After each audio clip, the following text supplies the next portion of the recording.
Please don't crash on me.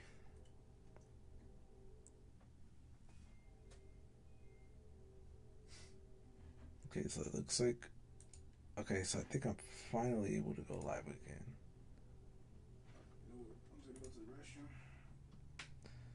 I'm just letting you know Okay, bro. Do you know I'm literally live right now?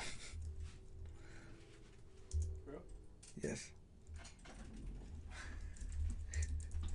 It's not like it matters though.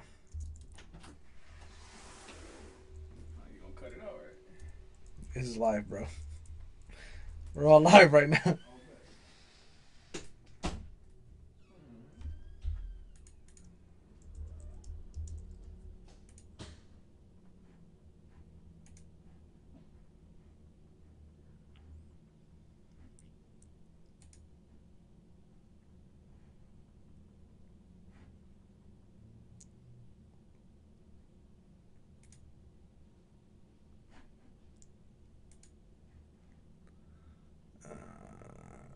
I just want to put a little bit of music in the background for me.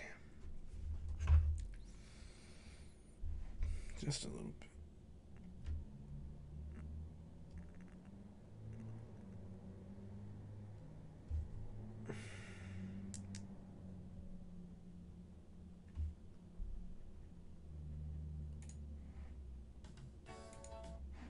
Oops.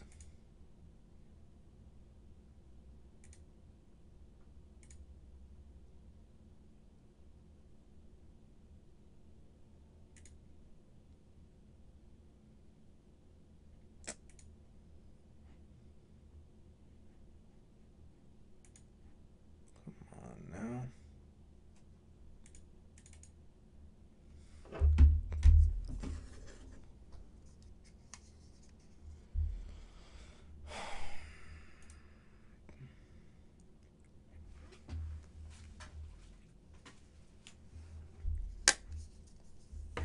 Okay, got that connected.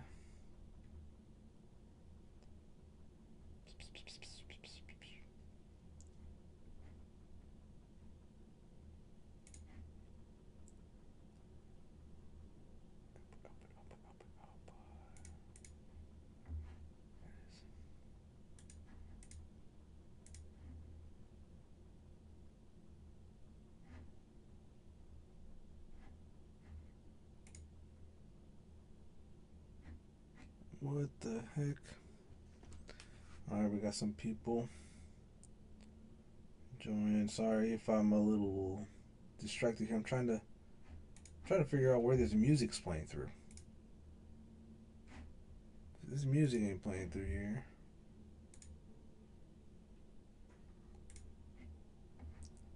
Lost in the music. Where's Zara?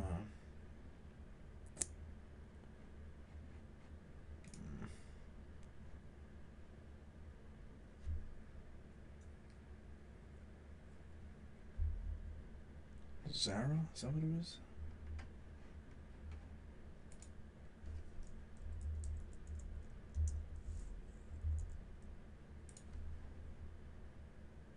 Oh yeah.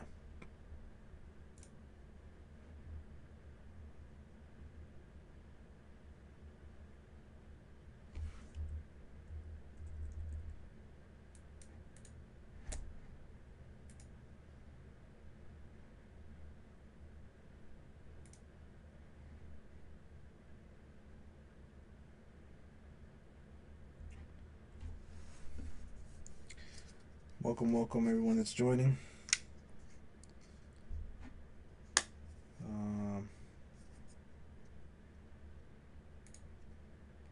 Give me a second, y'all. Give me a second. I'm still trying to figure out this music. This music thing. I think it's because it keeps connected to my phone. I don't like doing forecast without my music.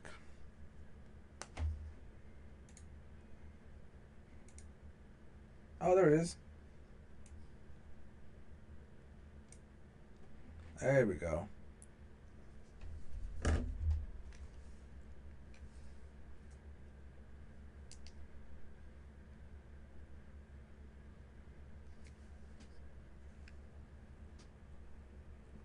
know if you guys can hear it. Okay, clearly you guys can hear it. Okay, that is what it is. I'll just I'll go with the forecast.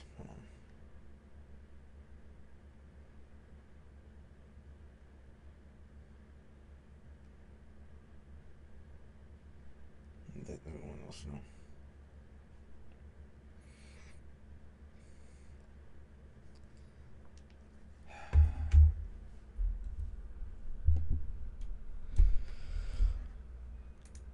Let's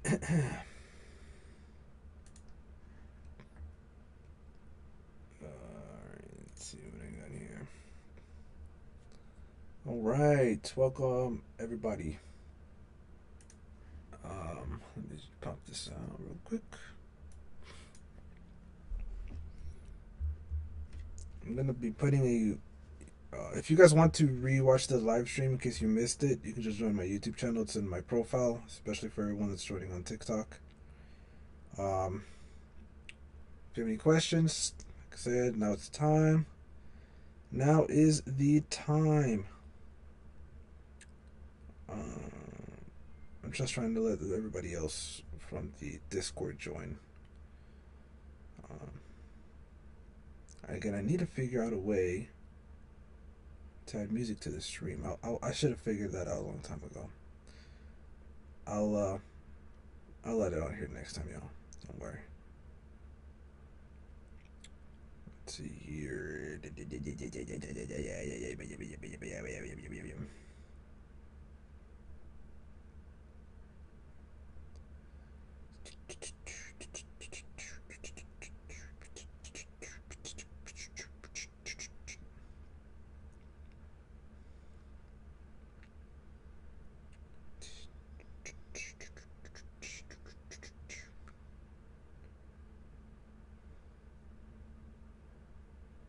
The heck?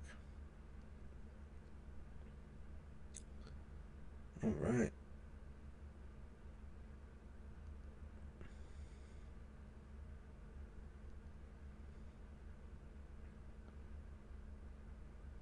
Appreciate the likes.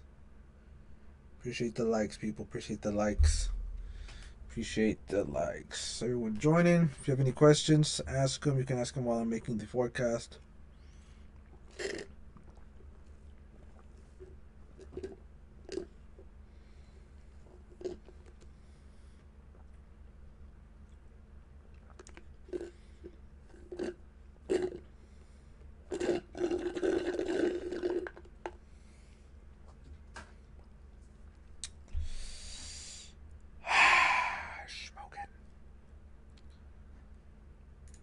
Just American.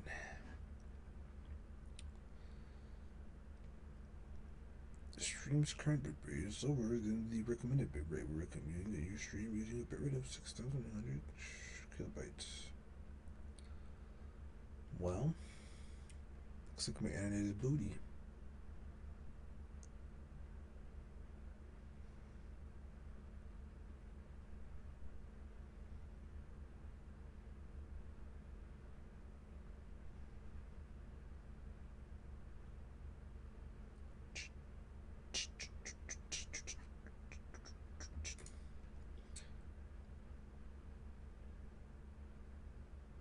Can you guys hear the music?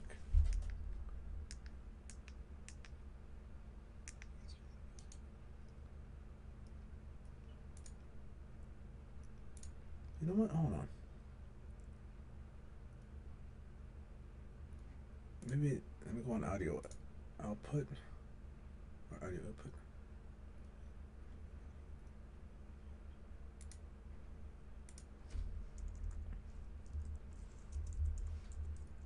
Music.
Okay.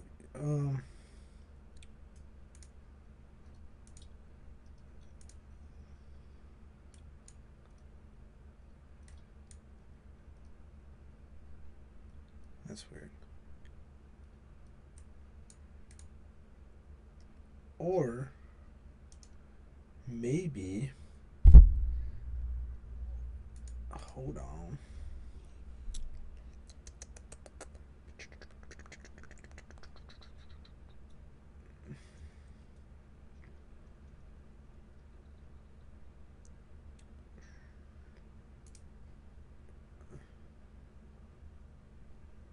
Oh, wait a minute. Wait a minute. Wait a minute. Wait a minute.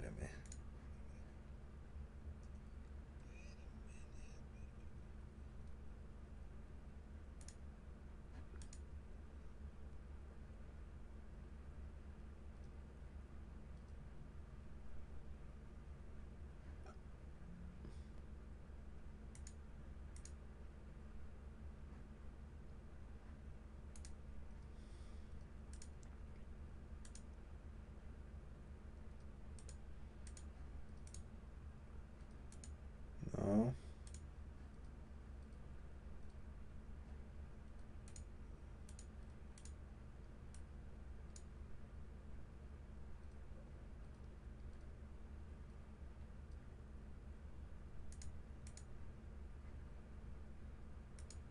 Nope.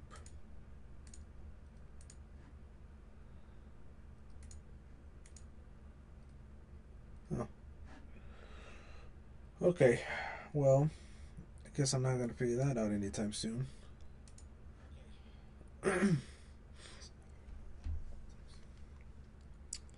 um, just got the #1 gifted badge. What's that? How does that work?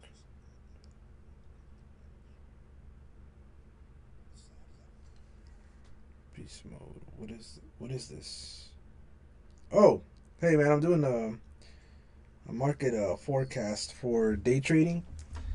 I'm just having problems trying to trying to set the audio up because I want to play music through it through Streamlabs, but I probably should have done that sooner. Um, but yeah, you can ask questions, man. I'm about to start it anyways. That's just I was waiting on someone from the Discord to pull up, but I guess he's not, which sucks.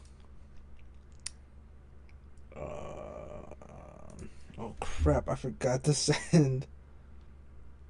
Oh my gosh, I'm such an idiot. I forgot to send the Discord link. Duh, what a dummy.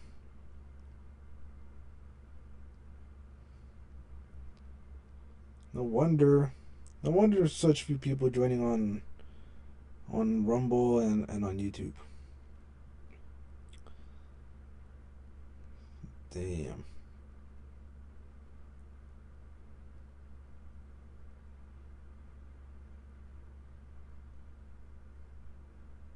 Let's see here.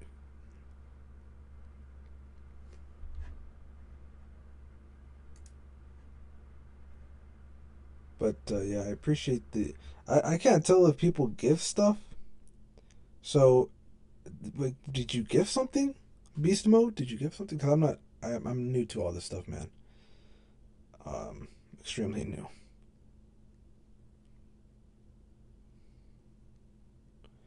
Well, I don't know where Bros. I guess he was gonna join. So, if he didn't join, that's on him.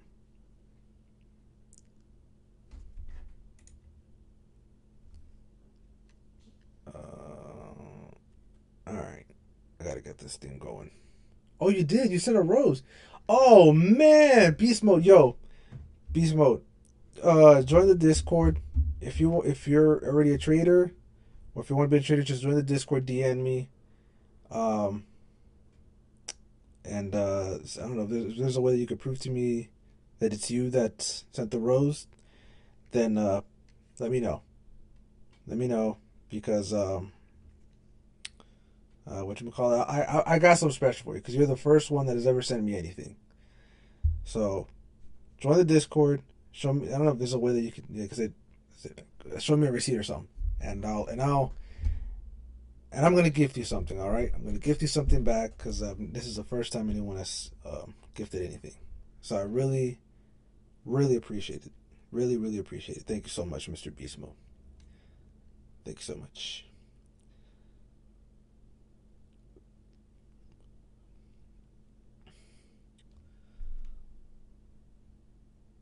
Incredible. All right. um,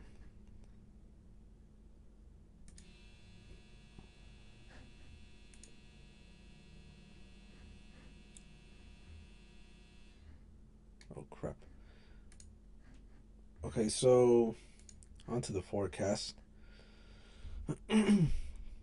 Shout out to Beast Mode, by the way, for everyone that's new. Let's see here. So on my Discord, let me go in here and let me pull up the previous forecast. If you want to see my previous forecast, you're gonna have to join the Discord, y'all. And it's free. I'm not charging anyone. It's free. It's all free. I don't charge anyone for anything. Okay. So my short-term bias for NAS100. Oh, he's in. Wait, where are you in? He said he's in. Through what? What? Oh, okay. Hey, what's up, man? Dude, what do you want me to call you? um, Exo Kilam. What do you want me to? What do you go by? What's your name? What's the name you go by? Because I'm not sure. I'm trying to figure out. Hold on. I see you. I see you. I see you on the YouTube chat. I see you, G.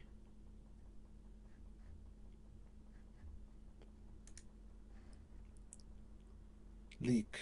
Leak is cool. Alright, Leak. I got you, bro. I got you. My bad, G. My bad. I got you. I need another monitor, man, because this is just... Alright, so the way I'm going to do this is first I'm going to do a weekly forecast so you can ask me questions regarding forecasts on pairs, on specific pairs. So anyone that's on TikTok, Rumble, or YouTube, specifically forecast stuff related. And then I'm going to end the stream and then make a Q&A live. So a live Q&A so that way we could just focus specifically on questions. Okay? So let's see.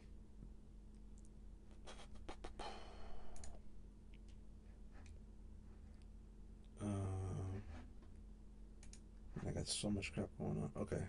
I see that now. Okay. And I'm going back and forth trying to figure out where the heck. Yeah, you get king, no problem. Alright, cool. So last week, like I was saying, I was bullish long term on Nas. So yeah, that basically gave me the reaction I needed right here. So what did I say? I said it was probably going to tap into this fit rally gap and then continue up. And it looks like I was right. Of course I was right. I'm him. I'm simply him. Okay. You know what? Hold on. Let me make this. No, I don't want to make that smaller. I'm going to get another monitor. Screw it. I'll just get another monitor. Yeah. Yeah. So now that we took out some of this liquidity, we're going back to internal. So a lot of this is already... A lot of it was already... It's pretty efficient. Price has been pretty efficient in terms of its liquidity. So Okay, we got a break. Did we break over? Yeah, we did. So I think I see the problem here. It's having a problem breaking through this weekly fair value gap here.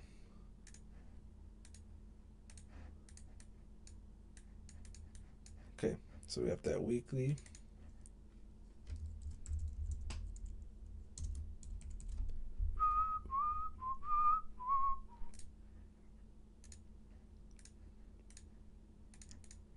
So I got that weekly FEG right there.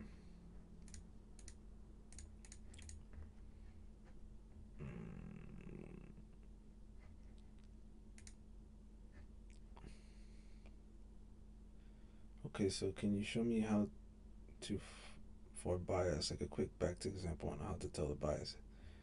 I think I'm still lost on that. I'm not sure if I'm doing it correctly or not how to confirm it if I am.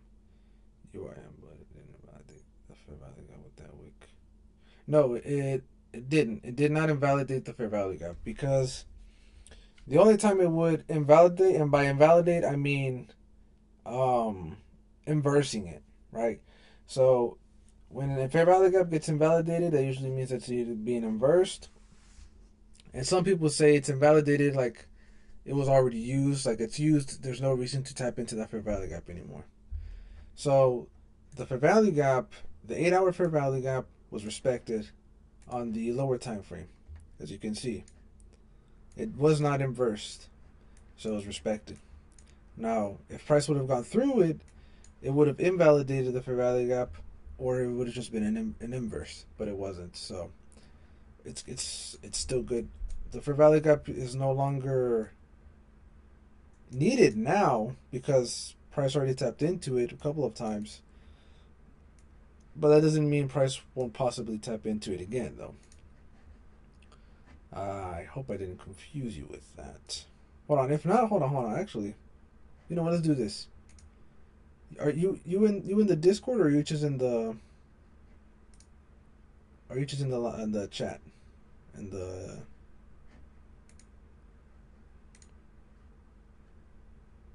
Because if you want, what I can do is this. I can get you on the Discord, and you can call me on there, and we can do like a live forecast together. Okay, yeah. Then we'll go on the Discord real quick then. Let me see. I'm going to lounge, and I'm gonna share. So select something to stream.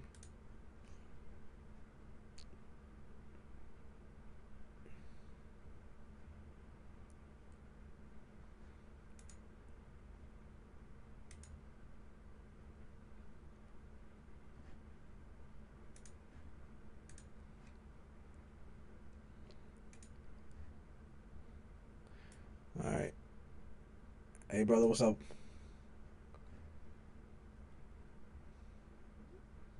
Yeah. All right. Wait, can you hear the music in the background? Okay, good. Because I don't want that to ruin it. Let me see something.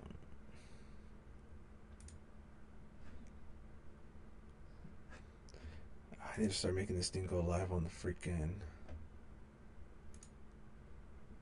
Oh crap! I am trying to navigate because I got the TikTok. I finally found a way to get the TikTok thing working.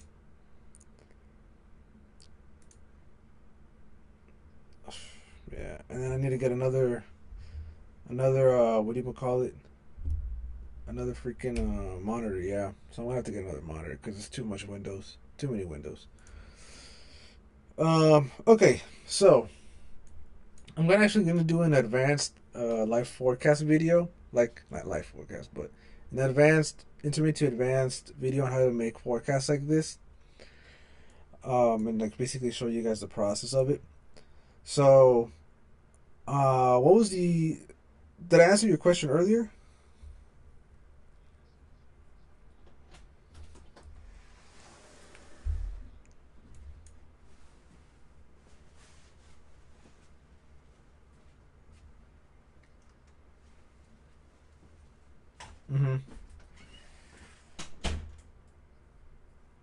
Yeah. Yeah.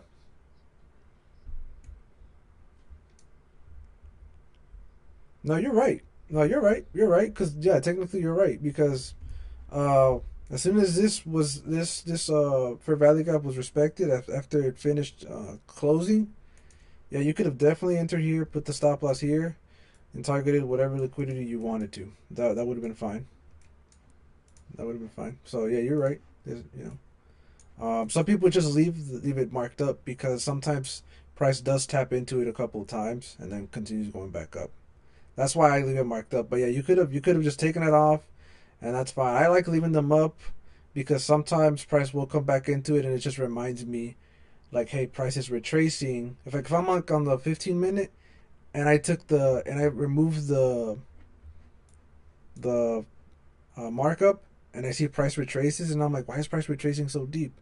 Well, it's because of that fair value gap is still trying to go through it, but it's failing to go through it. That's why I leave it up just to remind me.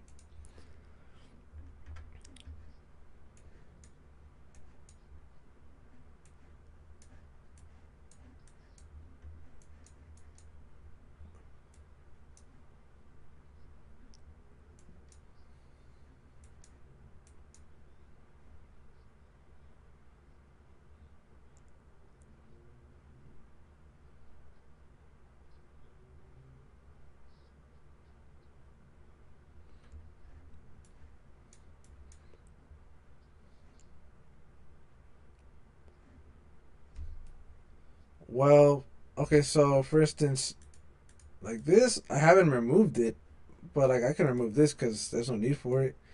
And sometimes when I'm doing the forecast, I just leave them up because I like to just remember, especially on the higher time frame, why price is doing the thing that it does. So like I'm operating on like on a law of cause and effect.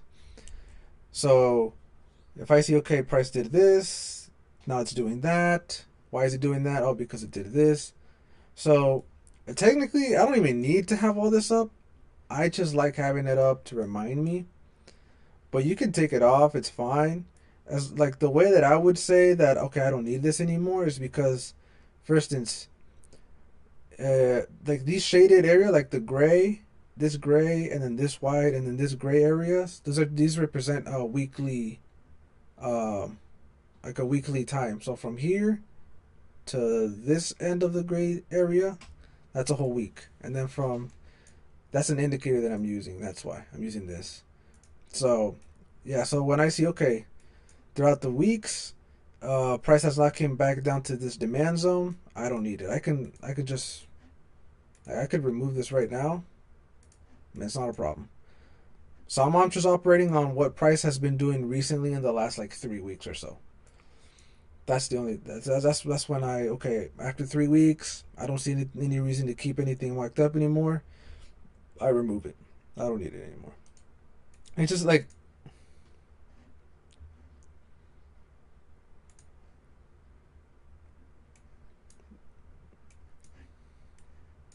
yeah, like for instance, if you seen that the fair value gap, like let me see this, like this right here, like let's just say I'm using this as an example. Like it already inversed it. Like as soon as the price already inversed it, I don't really need it anymore. Like why would I need an inverse fair value gap? I already know price went through it, and it kept going down, up, down. At this point, this fair value gap is no use of me, no use for me. So just it's like little like sort of common sense stuff like, be like, well, why would I need this for value gap for if the price already did this or price didn't do that? So why would I need it, right? Like in this example, like this for value gap right here, I don't really need it anymore because price is like throughout the week, price has already gone way too high. Uh, Price already broke this set of structure right here. Uh,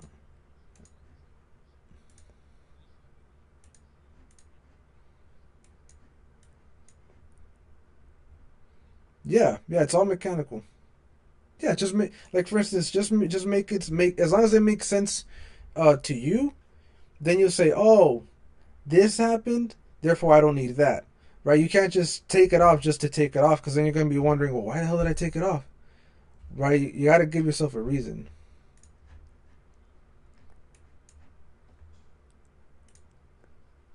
like in that case, like in this case, the fair value gap. Not only did it move on to break more structure, but price didn't even retrace into it anymore. See, price already tapped into it here and here, and then it kept moving up. And as you can see, it created another fair value gap, and then price respected this fair value gap as well. So like, well, already right off the bat, the fact that we had pretty good displacement towards the upside without this breakup structure, that for me would have been enough to remove it and say, okay, what's the next thing that I can look at? This fair value gap here, or maybe even this order block right here, right? That would have been like the next thing that I would have kept my eye on, right? And then move on from there. The more like structure, the more information I get, the less I need previous information in a sense, right? And so you also have to remember what type of structure are you in? Are you in type 1 structure? Are you in type 2 structure? I'm assuming you've seen my intermediate to advanced video, right?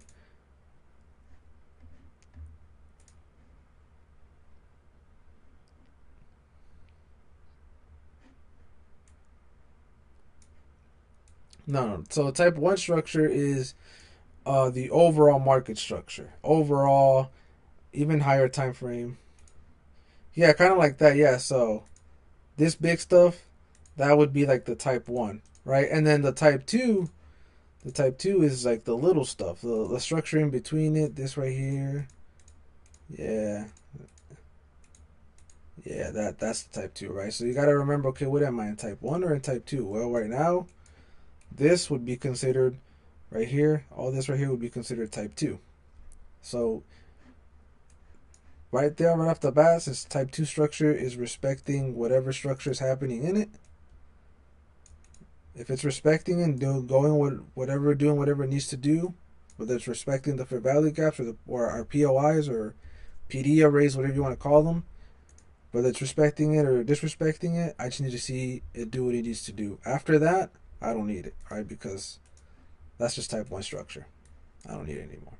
So now I'm focusing on the regular stuff. So we have our breakup structure, turning into a weekly fair value gap.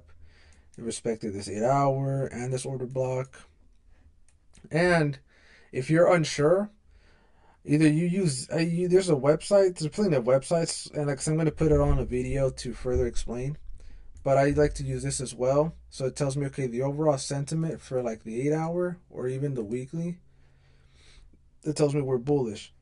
Okay, so now that I know that I'm bullish for the market sentiment, which is basically like finance and news and all that good stuff, then what I do is I go look at structure. I'm like, okay, is there a reason or is there something in structure that could support or give me an extra confluence to say we are bullish? So as you can see, yeah, we're respecting the fair value gaps. This market has been pretty efficient lately. There's hardly been any fair value gaps to fill. If anything, on like the 4-hour, it might just be like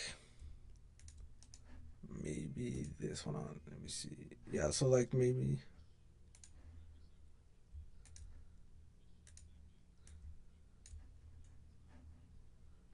Hmm. Yeah, yeah. It's usually doing that. Yeah, like so see how hard it was for me to find a fair value gap. That's what I mean. Like it's usually moving pretty. Yeah, exactly. Yeah, so I'm like, okay, I don't have to worry about it. And here's the thing too, right? So what do we have here? Price is breaking down through this fair value gap. It's not respecting it. It's sort of disrespecting it because I don't have enough movement towards the downside to invalidate this bullish fair value gap. All right, this is an 8-hour. Yeah, it's sort of like creating a deep retracement because sometimes what we have, I wish I had something here that'll, um, man. Okay, so sort of like this. Sometimes what we have, usually price will sort of break through the fair value gap, right? And then sometimes it'll maybe break through with an extra candle, and then it'll start reversing like this. So see how it broke through here, and then quickly started reversing. Yeah, sometimes price does that and it continues going back up, but in this case, obviously, it kept going down. But so that's what I think is going up. Uh huh.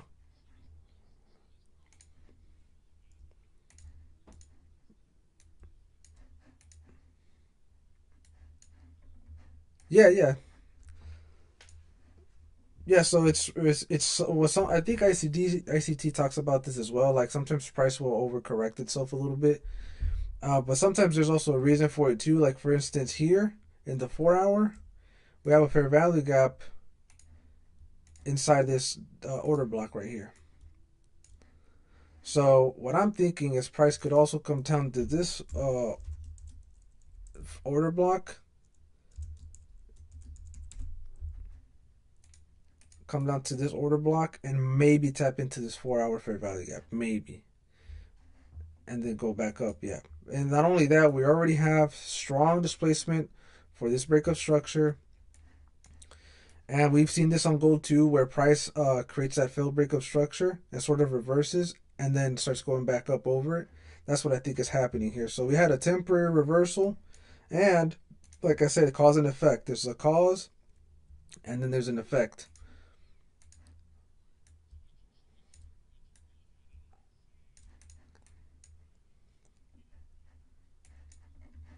Hmm.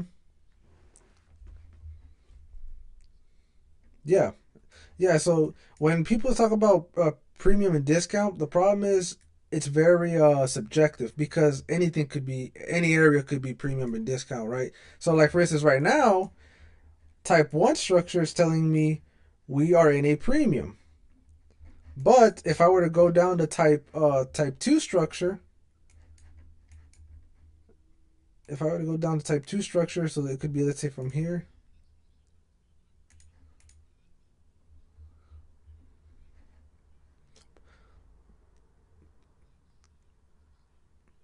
slightly bearish. Type bearish on type 2 structure, bullish on type 1 structure. See what I'm saying?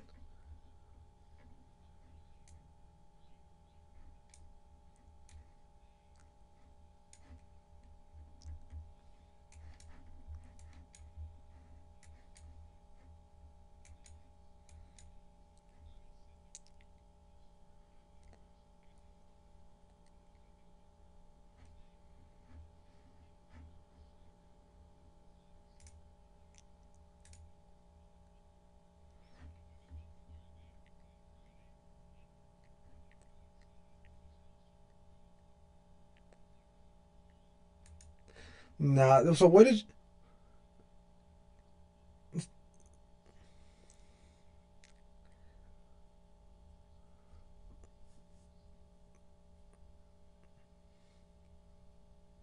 So what did you do? So what was the time frame that you used for your overall forecast? Like, what's the what did you like? Did you use a 4 hour or what time frame?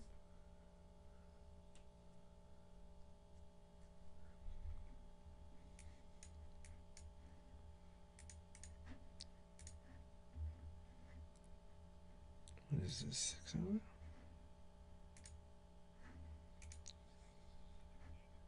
Mm-hmm.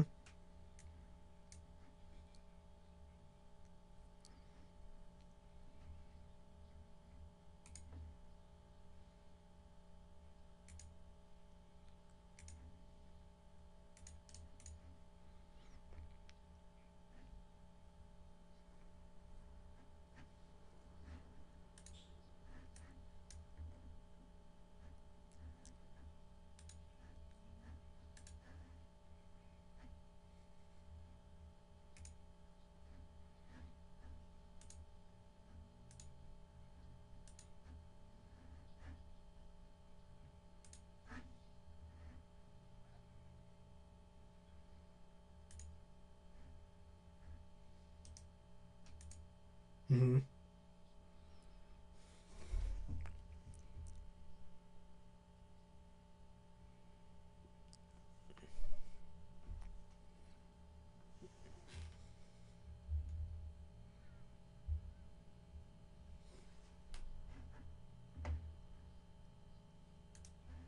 Mm-hmm.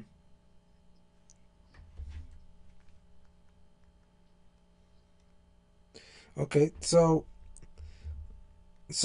what I usually do, and this is something that I kind of had to stop doing. I was going too low on the time frames for my forecasts, and I don't really like making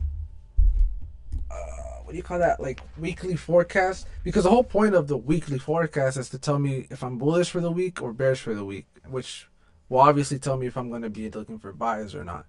So that's why I don't like going too low on my time frames, because sometimes the time, if I go lower, it's going to be harder for me to tell if I'm looking at type 1 or type 2 structure. That's why the lowest I'll go is a 6 hour, and very, very rarely will I go down to the 4 hour. But that's only if I'm like really trying to find a reason for like price to like look for a specific area of liquidity. But normally the lowest I'll go is a 6 hour. That's the lowest I'll go, because yeah.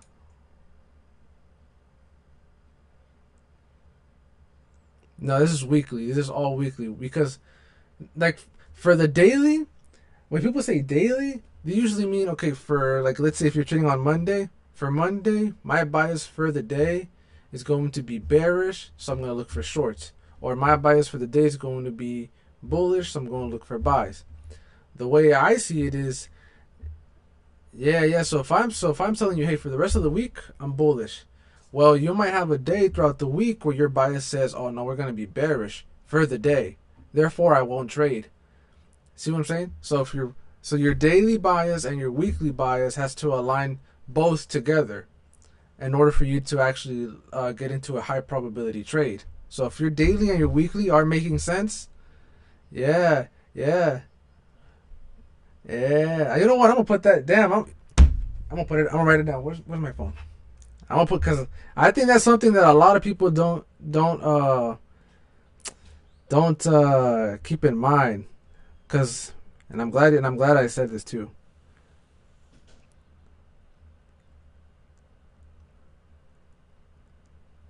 To align.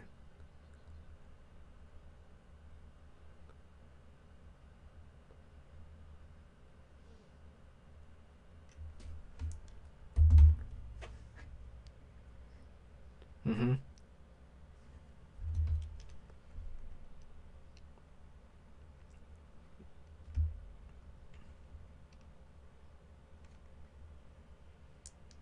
Right.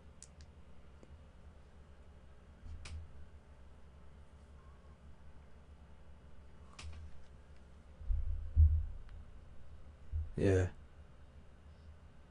Ah.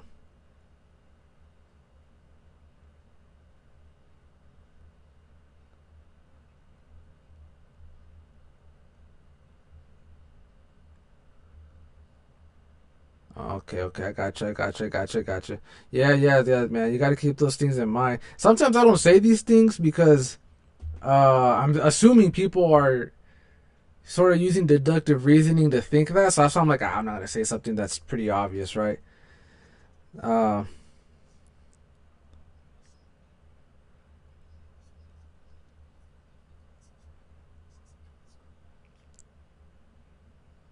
yeah, yeah.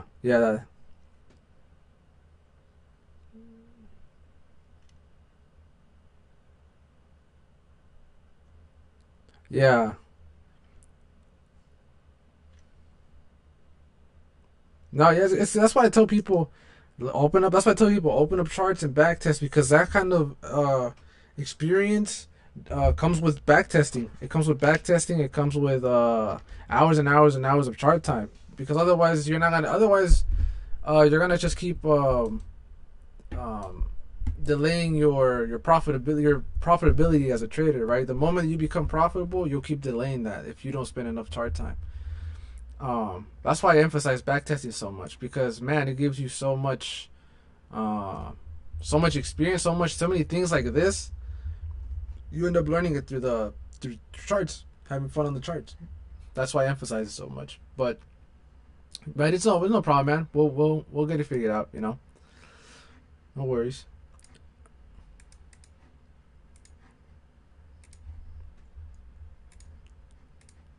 Mm-hmm. Mm-hmm. Mm-hmm.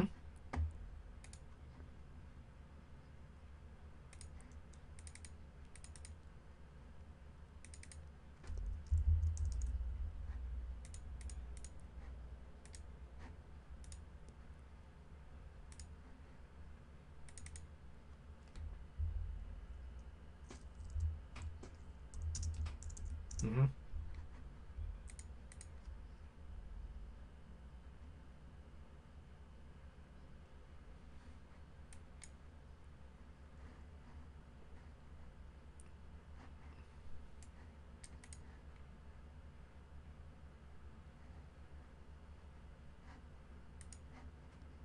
Mm-hmm. Uh,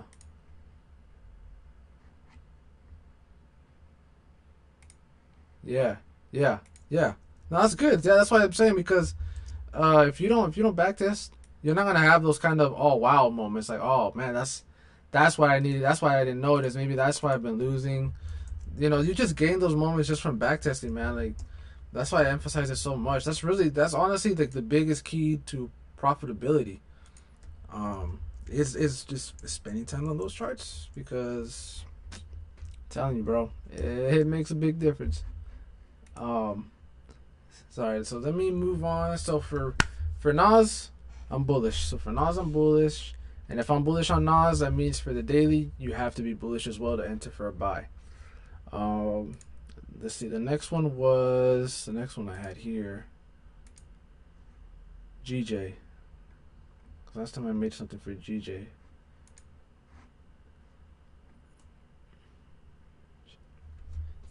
Yeah, yeah, you still need a weekly bias. And uh because that's an extra confluence.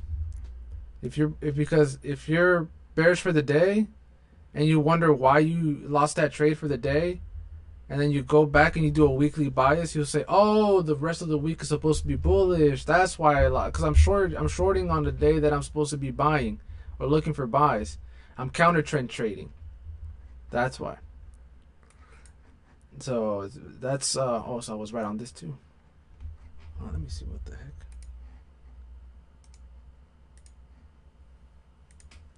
Yep.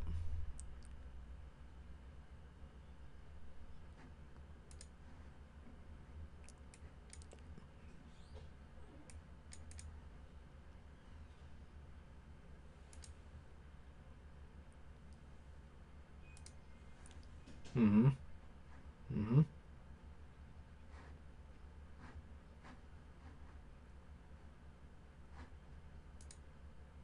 Yep. Yep. Yeah. Yeah. That's what I'm saying. You gotta.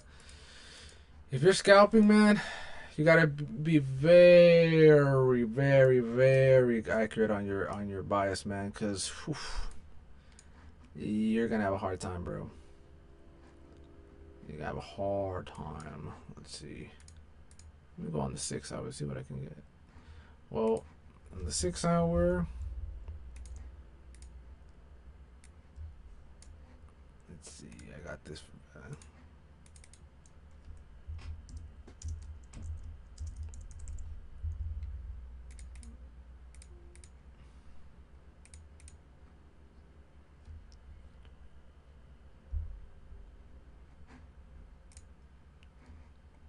Like, what do you mean? Like trading it or doing a weekly forecast?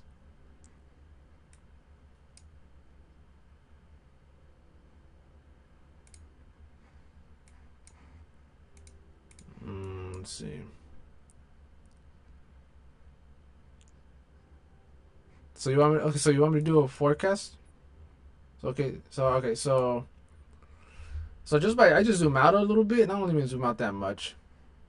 And right off the bat, I'm like, okay, just from looking at all this, I already know we're bearish. Like, predominantly type 1 structure is telling me I'm bearish. All right, so I got this. Yep. So I'm like, okay, cool. I'm short. Okay, so now that I know that predominantly we're supposed to be bearish, I'm not gonna go too crazy on buys, right? So right now we're bearish. That's where the biggest bearish move ended here. So I'm going up here, here. So it looks like we are bullish, but it could be a short-term bullish movement. So now I gotta see, okay, why is price retracing? Remember, cause and effect. Well, it looks like it might have tapped into a higher time frame order block. So let me go up until this gives me a full order block here. Okay, actually, not even an order block. It's a fair value gap.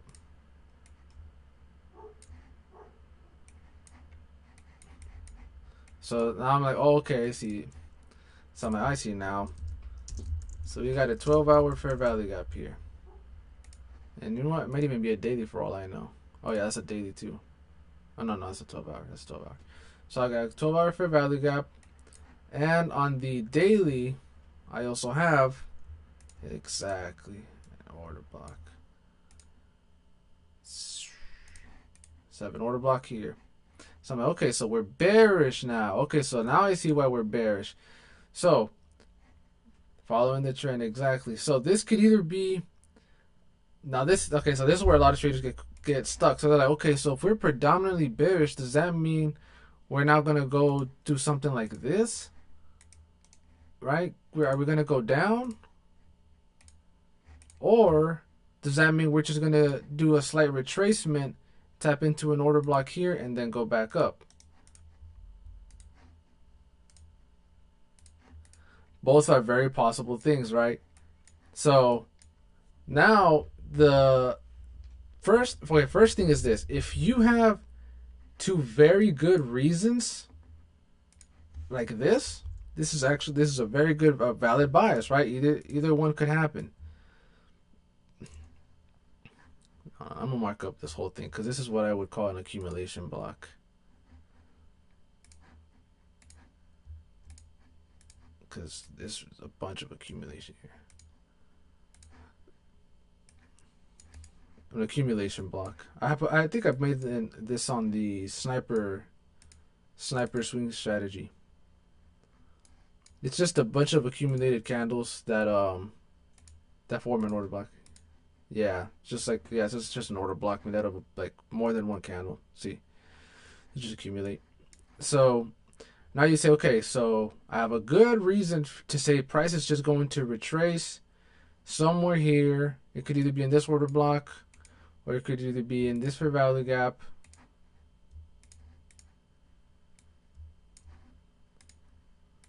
And this is what the daily. So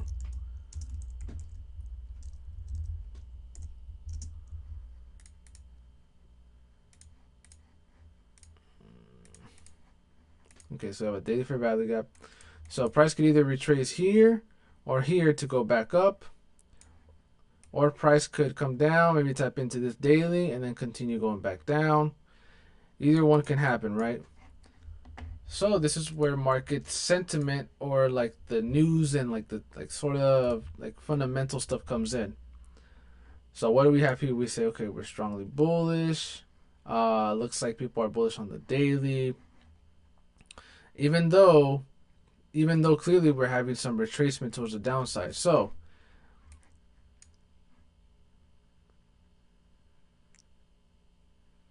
yeah, it could either bounce on the fair value gap or it could bounce on the accumulation block. Now, if you've seen my, what's the other video? I forgot what it was called. Like which order block to choose. I talk about watching how price reacts on your points of interest. So we have to watch what price does on the daily fair value gap, and if it displaces through it, then we have to watch what price does on the accumulation block. And if we're seeing some strong momentum away from the accumulation block, then we can start looking for buys, right? But until we see something like that, we have to stay away from this pair. So remember, like I said, if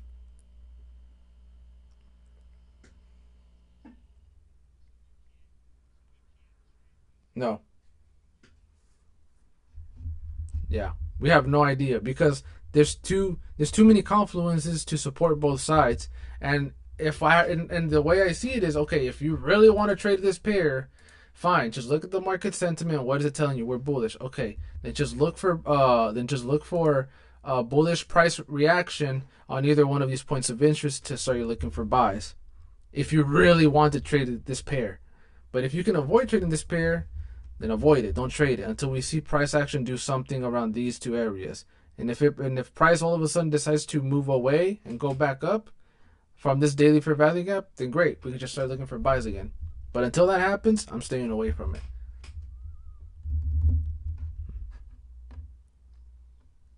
Mm-hmm.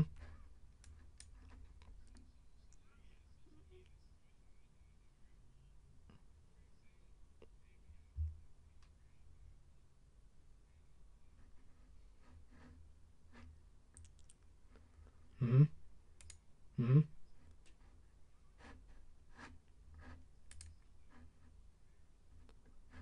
Yeah, into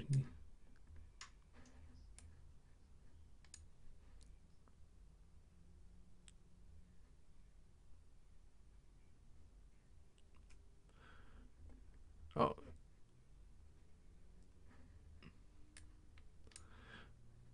yeah. Well, yeah. There's like no. I wouldn't be able to say objectively you're wrong because that's a fair assessment too. So you have one bias, I have another one. It's both very fair assessment. I can't say you're wrong. So that's why I say I'd rather just wait. The most smart thing to do is just to wait and say, okay, what is price doing, or what is it going to do? We already found the effect or the cause as to why the effect is that that we're moving down. So I'm like, okay, I already found the cause. I see the effect. What is going to be the next cause?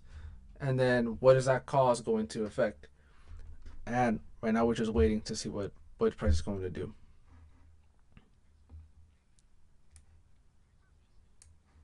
Mm-hmm. Mm-hmm.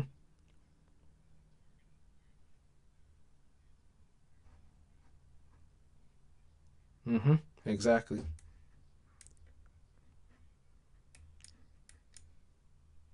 Mm-hmm.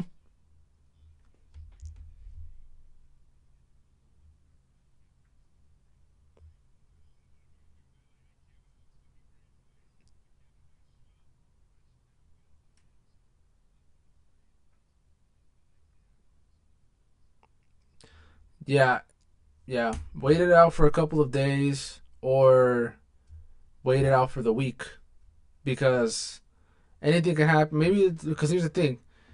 You in a day you might say, "Oh, a bullish candle, cool." Kind of like this, right? You see this bullish candle. Okay, cool. I'm going to start looking for buys. Well, maybe you might be bullish for the next 2 days or the next day, but then you have a bearish candle and you're wondering why your buy setup didn't work out because we still have to wait for price to give us some strong momentum into a certain direction, whether we're bullish or bearish.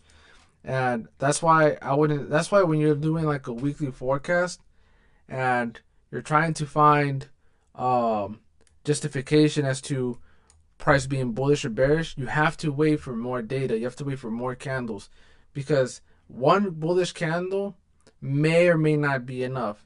The only time one or two bullish or bearish candles is enough is if you have very clear price direction.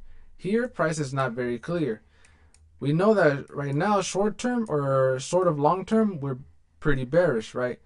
But right now, price seems to be doing some short term retracement towards the upside. The thing is, we don't know when that short term bullish retracement is going to end. It could end here, or it could end somewhere up here, right? Yeah, my order blocks here, or yeah. Or sometimes it might just take out this set of liquidity here and then shoot back down. Yeah. So I'm like, okay, you know what? I don't know what the hell this pair is doing. I'm just gonna leave it alone. Now, if you are someone that is hell bent on trading, hey, Carlos Gonzalez, I'm trading. I'm looking at a Forex pair right now. If you want me to, take a look at a forecast or a pair that you want, just let me know in the chat. Finally getting some engagement here. Anyways, if you're really hell bent on trading this, and like, okay, I absolutely need to trade Gbpjpy, then that's when my advanced candlestick theory comes into play. That's when we're using ICT's daily bias method to trade, right? Although it's going to be very hard to trade, you can still do it. But I still wouldn't recommend it.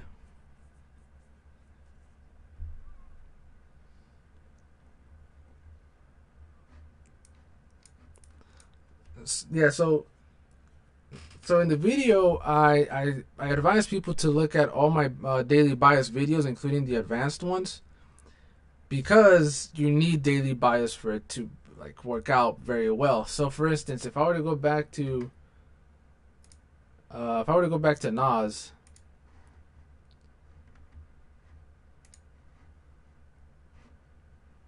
let me go here. Hey Carlos, appreciate the like, G.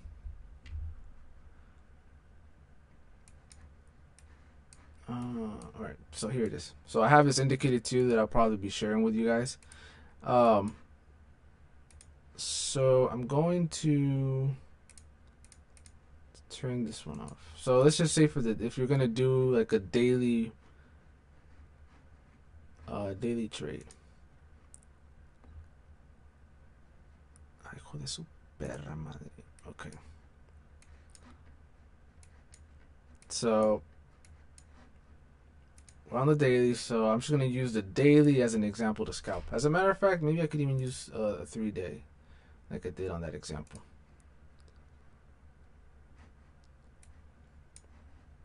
Oh, hold on. Okay, so for instance, these candles using ICT's form of daily bias, I'm going to mark these out. And this is just a very simple way that I'm doing it right now. But obviously I need you to like look at those daily bias videos. And if you have questions on those videos, just let me know in the comments too, because I'll be able to answer them there for you, and who knows, someone else might have the same question. So check this out. Okay, so according to ICT, we should be expecting more bullish momentum. I'm not doing any extra form of analysis. I'm just going off of the candles themselves, right? And this is a 3-day candle bias. So I'm going to mark out the open of this candle, which is here. And I'm going to mark the close.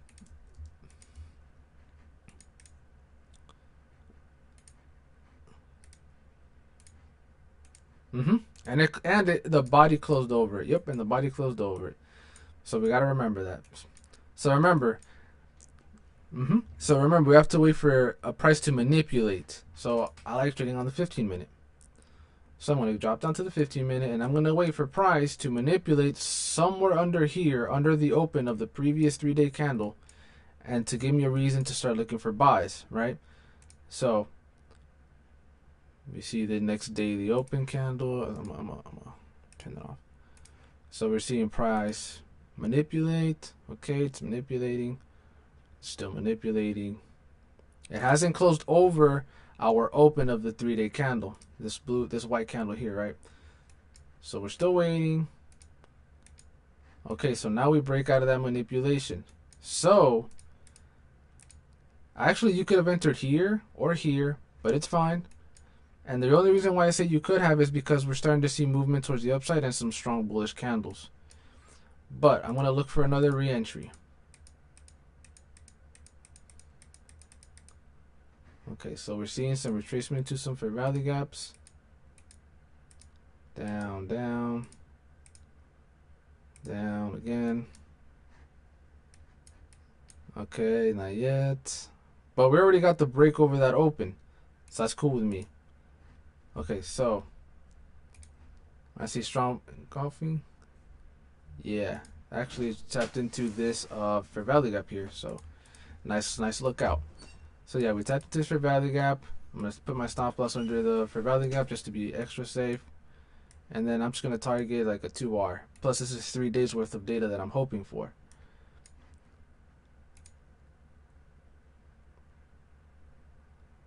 You can hold it for 3 days or hold it as long as you want or as you feel comfortable. But we're going to keep holding, right? No, it didn't stop me out just yet. Okay. I thought it stopped me out. And you could have taken partials at any moment as well. I mean, as soon as it broke this structure, you could have moved your stop loss to break even or just took some partials out. But remember, we got to wait for 3 days to end. And if you want, you can even hold it even more. So 3 days ended. Yeah, and one trade. Yeah, and one trade. But it's all basic stuff, right? I had my bias for the day. Now, if I wanted to make it even stronger, I do a complete top-down analysis. I make sure that it's safe, super safe to enter the trade, and bam, right there, a profit and pass in 3 days. You no.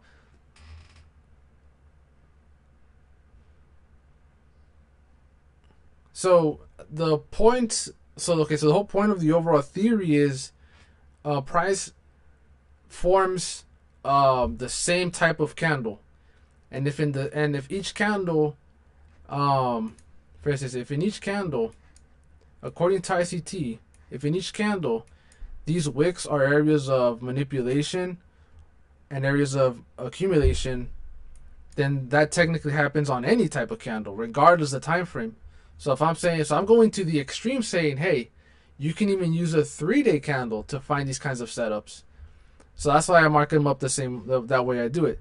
I still use the same method of finding daily bias and all that other stuff. The difference is I'm using the manipulation that happens in these wicks to my advantage. That's why.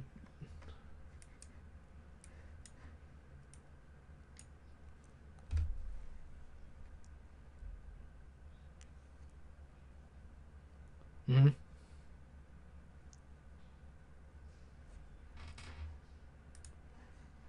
Mm-hmm.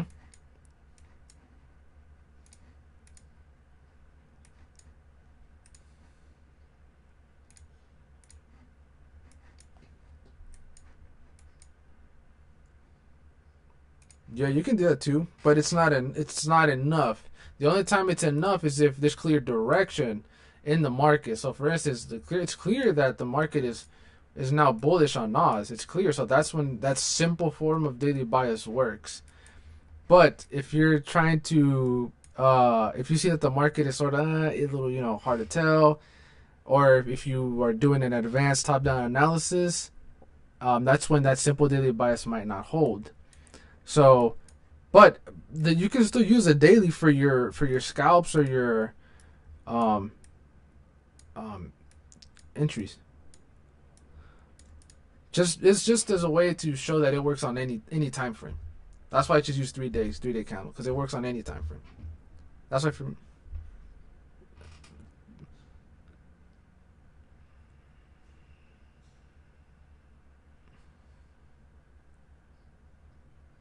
Oh, just for visual, just for you to see. That's just the only reason why. Yeah, I could. Mhm. Yeah, you could use the previous day. Yeah, you can use the previous day. Honestly, the more you mark up, like at least mark up 5 candles as a base. That's usually a good way to start off, right? Just marking off like just.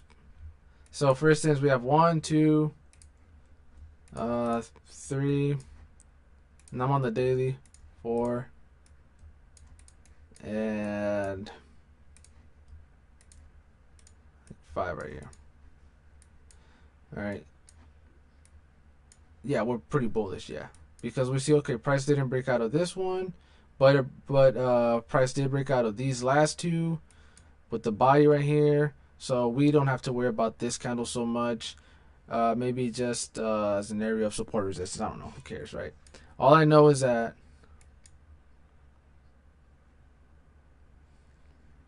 Mm-hmm.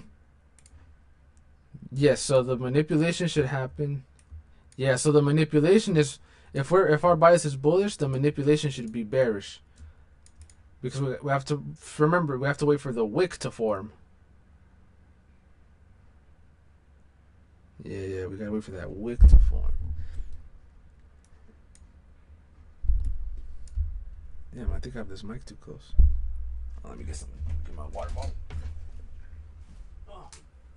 I wish I could. There was a way that I used to be able to make these, like the caller come up on the, like the audio come up on the stream so that way people could hear.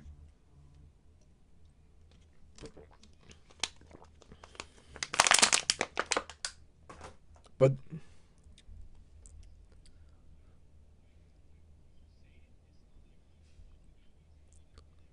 no, don't feel bad. Don't feel bad. No, don't feel bad, bro. No, any teacher that makes you feel like trash for asking questions, don't. If I was you, bro, I wouldn't bother listening to them because if they're just like a, let me tell you something, let me put it this way: if a regular forex trader is teaching you how to trade the same way every other forex trader knows how to trade, and you can replace that teacher, then replace the teacher, bro. But if I'm like the world's best and absolute only best trader in the world, and I'm making you feel like trash, then you might have a reason to say, okay, I gotta thug it out. But if I'm not that special, and there's probably even better traders out there than me, and I'm making you feel like trash, then you can just be like, you know what, bro, I'm done with you, bro. I'm gonna go somewhere else. Or I'm gonna do it on my own. If this is the kind of teacher you're gonna be, I'm out, bro. You know. So that's why you shouldn't feel bad, bro. You shouldn't feel bad for asking these kind of questions.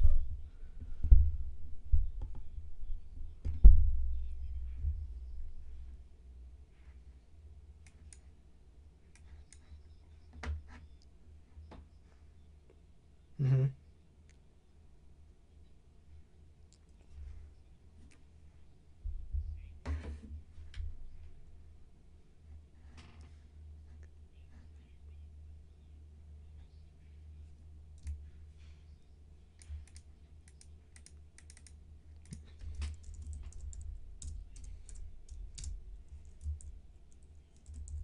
Yeah.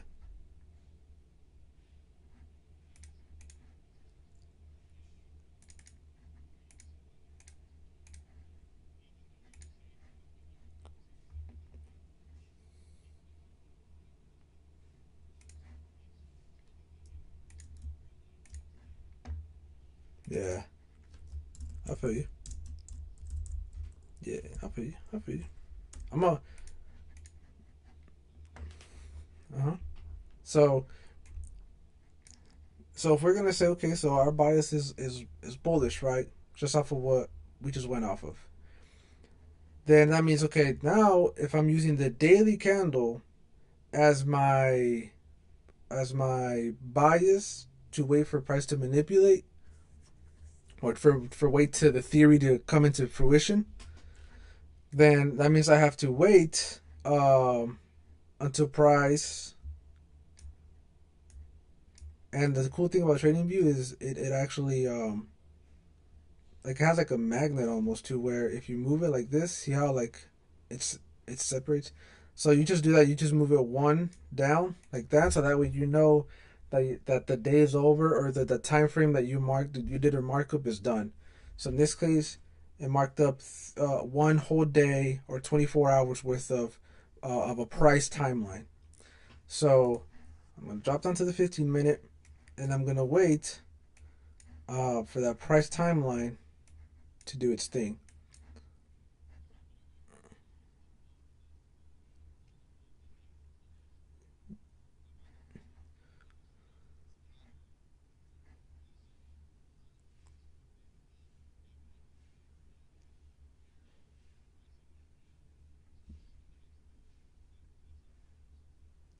Yeah, you can do either one.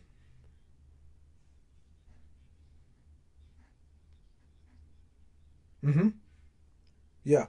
Yeah, so that's when I leave it. That's when I leave that up to the trader. Whatever confluence you want to use to say, okay, we're officially done with the manipulation or we're about to be done with the manipulation, whatever the case may be, that is when you use whatever experience you have accumulated or whatever trading strategy you're using. Like if you're using my supply and demand strategies, that is where that comes into play. Right? So, for instance, if we were to use like the kill zones, wait, is this the right kill zone hour? 6 to, okay, well, I guess we'll use that. then first, if we're trading within kill zones,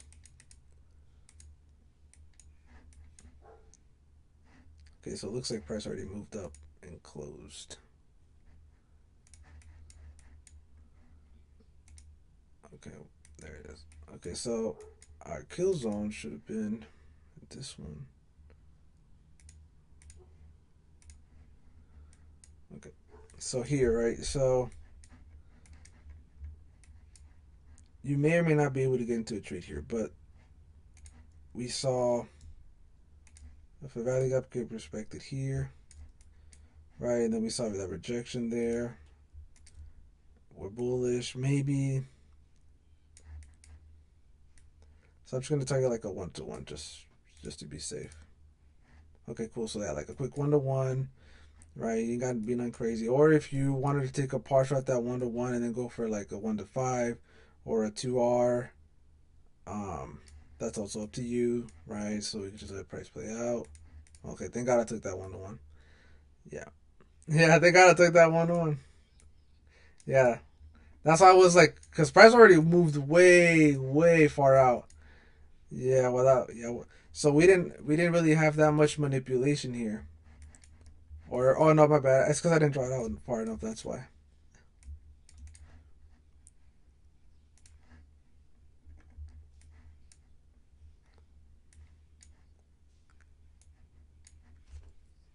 Mm-hmm.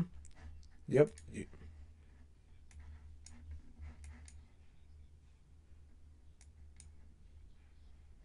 Yeah.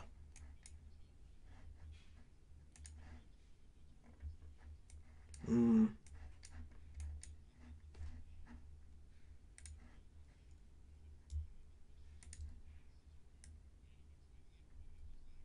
Yeah.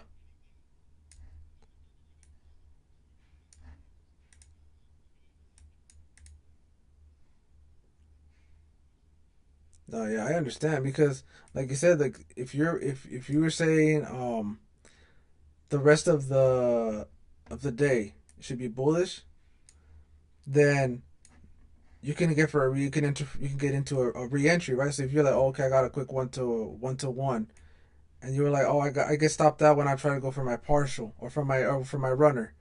Well, guess what? Since we're still bullish, you can still get in for a re-entry, right? And you can go in for like a one to two.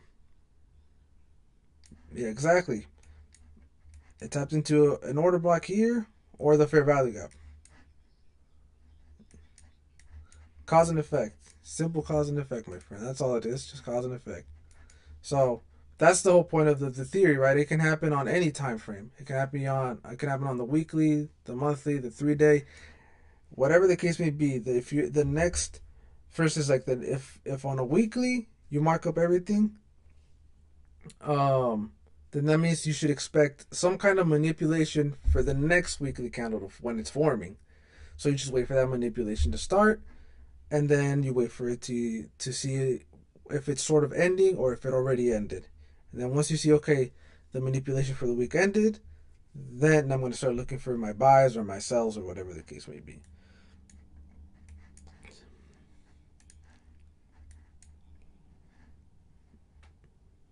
Mm-hmm.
Mm-hmm.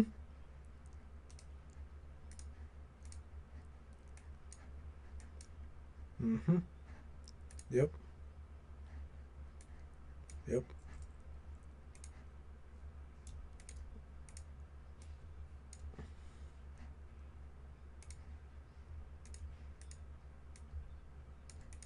Mm-hmm.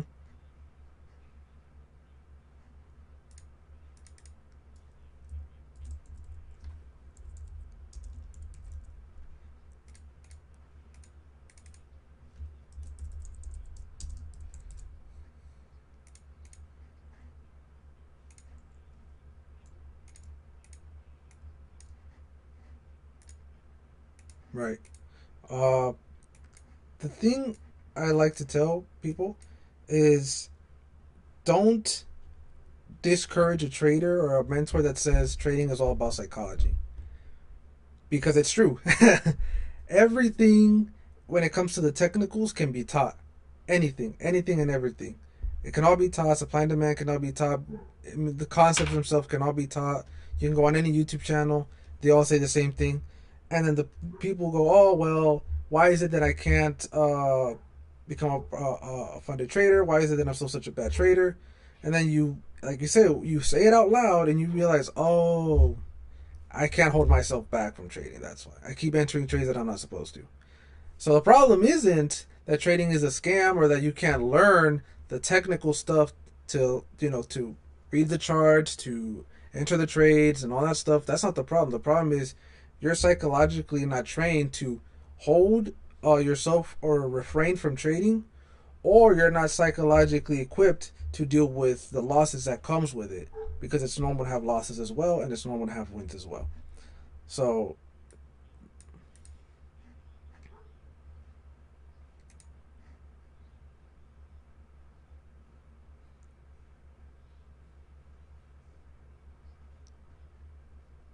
mm-hmm,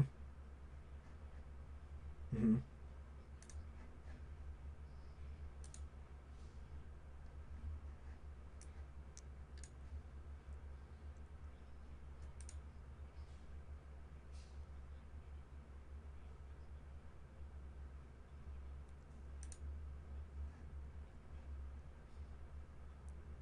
yeah.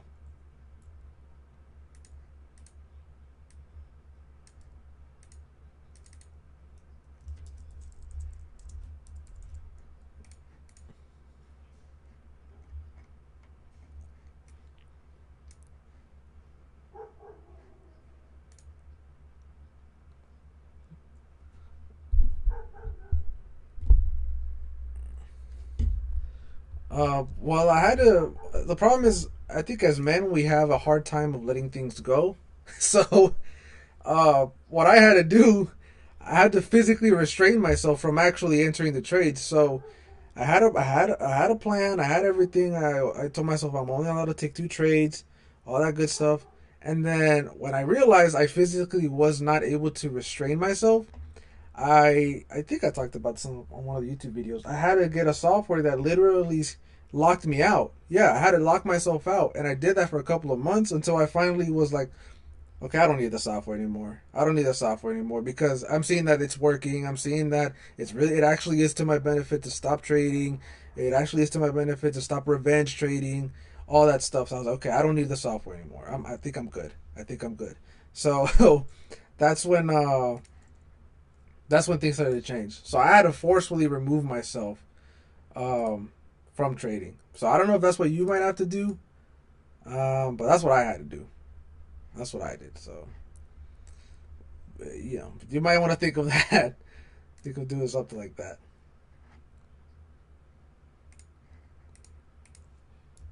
Oh, fear of missing out.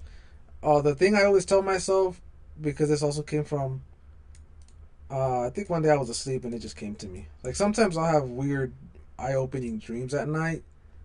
Like I don't know why, I just do.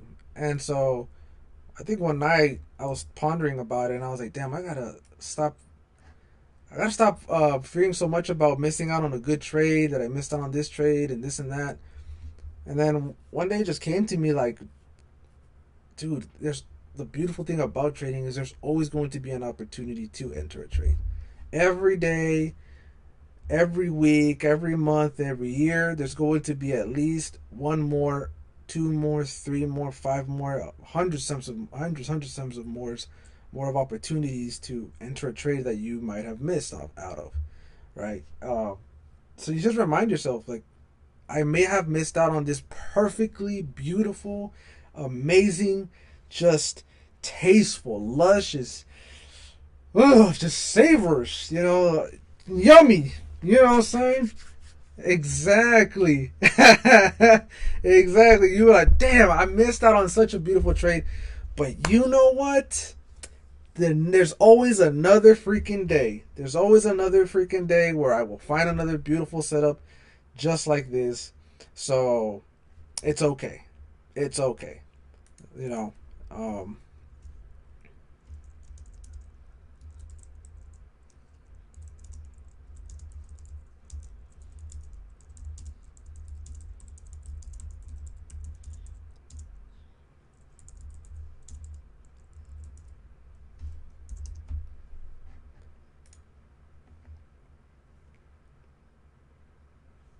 hmm. Yeah. Yeah.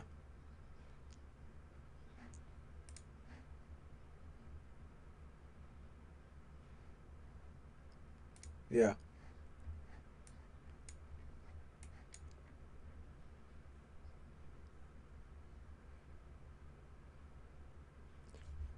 For all the people that are just joining the Tech Talk Live, if you want to enter, join the Discord. I'm sharing all my setups on there as well, the daily stuff and the weekly forecast. Anyways, keep going, bro. I just had to make that little announcement.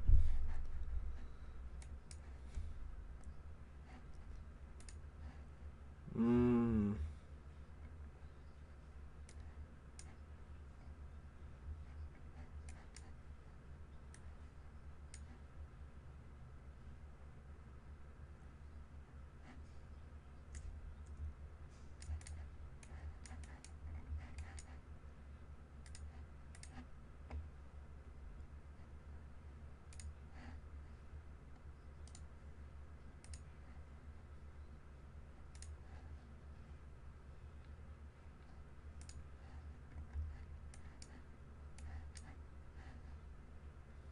mm,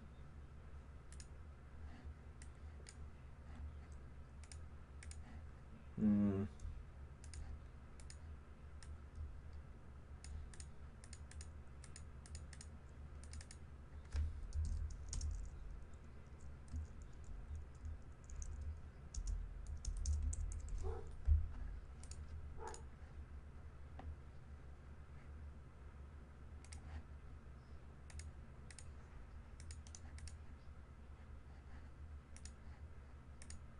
yeah, yeah.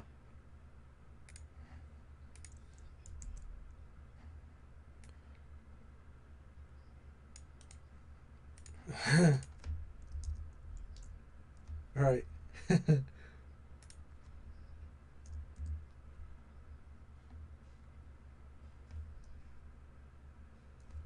Yeah, yeah. I mean, just remember, it's always that's a good problem to have because now you don't have to worry about am I doing the technicals right or wrong. Now it's am I just being emotional, right? So it's a good problem to have, but it's still a problem. So you gotta do your best to get it under control, man. Like I said, you have to stick to a plan. If your plan says, "Hey, it's good to hold on for partials. It's good to hold on after a certain time," all this that. Make sure you have all the data that could support you staying in the trade longer than what you have to. If you have data to support it, then do it. If your data says no, don't do it. Close out of the trade, even if it's in a negative position. Just close out of it if that's what your data tells you. Because at the end of the day, the best traders are the more informed ones, and not only are they the more informed ones, they're the most what do you call that? I don't know. What do you call it? Like they restrict themselves. They stop themselves from doing stupid stuff. I forgot what that's called. Like disciplined. They're the more disciplined ones. Um, four.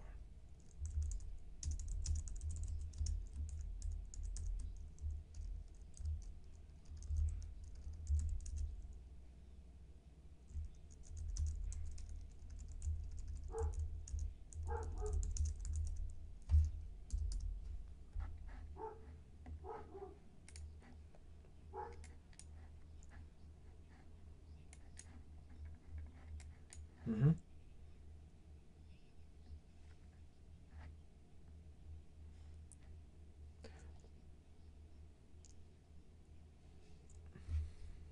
Yeah,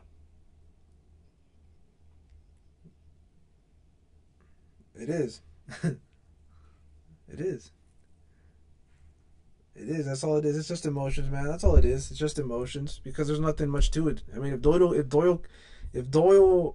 and I'm not trying to talk bad about him, but like people that are in this Discord, I was once in this Discord a long time ago when I first started trading, and he actually has a good bit of losses that he goes through, but he is very good at keeping his psychology intact.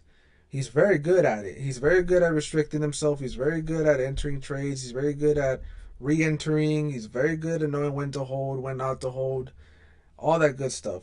And even then, it all comes down to psychology. It all comes down to psychology because here's the thing: you might be good at reading price, and you might be good at saying, "Oh, I know that because of what I'm seeing, I shouldn't enter this trade." But then, like you said, the greed part comes in, and you tell yourself, "It might work out. Let me just jump in real quick." That is the problem. That is the problem. So you're like, okay, I read price right, but I still decided to get in. But like I said, it's still a good problem to have because now you know why you shouldn't have entered the trade before entering it, and you still know why it failed. So now you're like, okay, I can literally narrow down my problem to it just being a psychological problem. And I can definitely work on that, and I can definitely find a way to fix it. That's all it is. Just find a way to fix it, restrict yourself from trading, close out the charts, turn off your computer, use the software if you have to.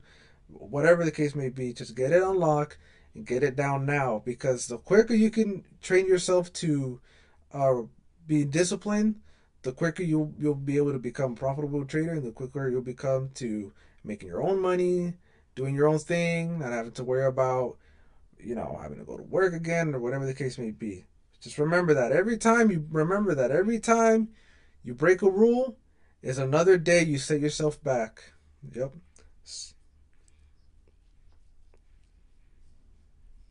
Mm-hmm. Yes, sir. Mm-hmm.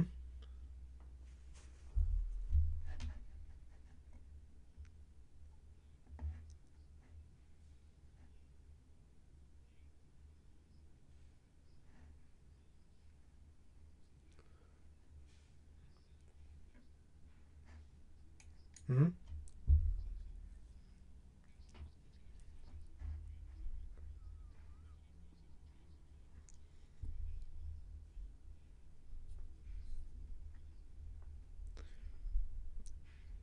Okay. Mm-hmm. Mm-hmm. Okay, so, well, you know what? Screw it. I'll just make this a forecast and Q&A. If you guys have any questions in the tiki talkies, just let me know. Drop your questions down there, and I'll also answer them for you. Um, so your question was, when should you mark up your daily bias on FX replay?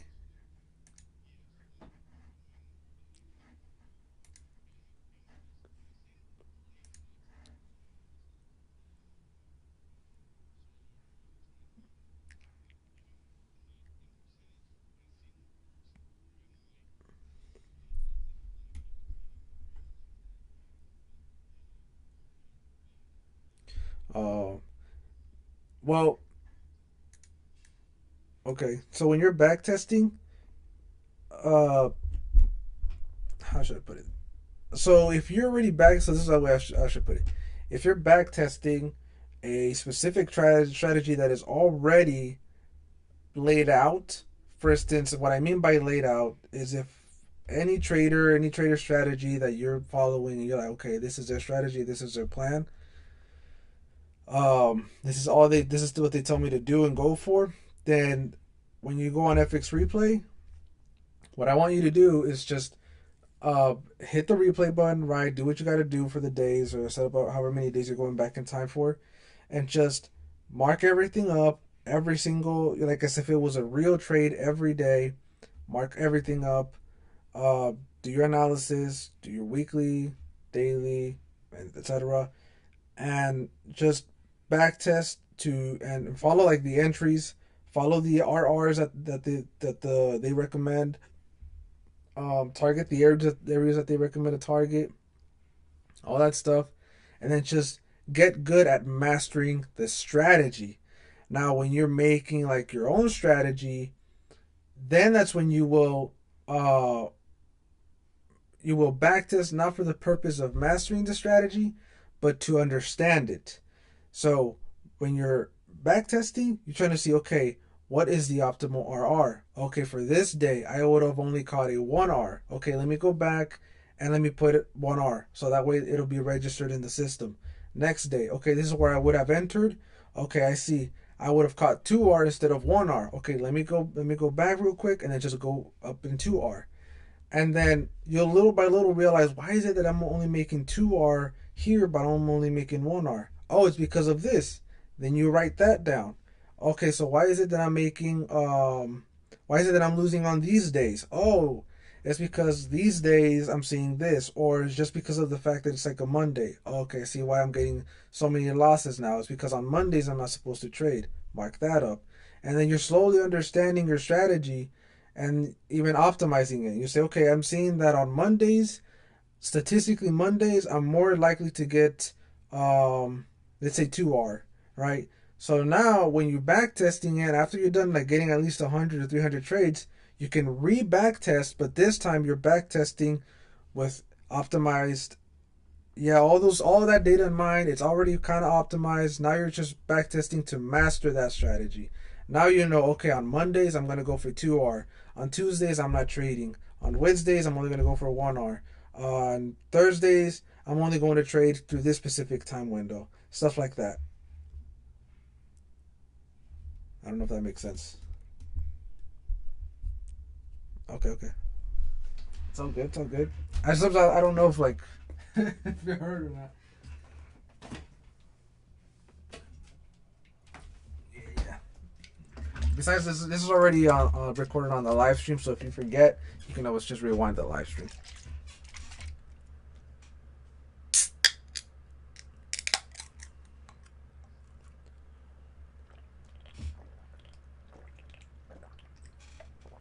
Mm-hmm. Mm-hmm.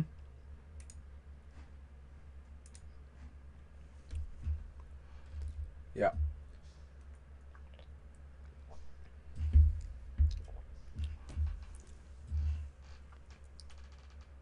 Mm-hmm.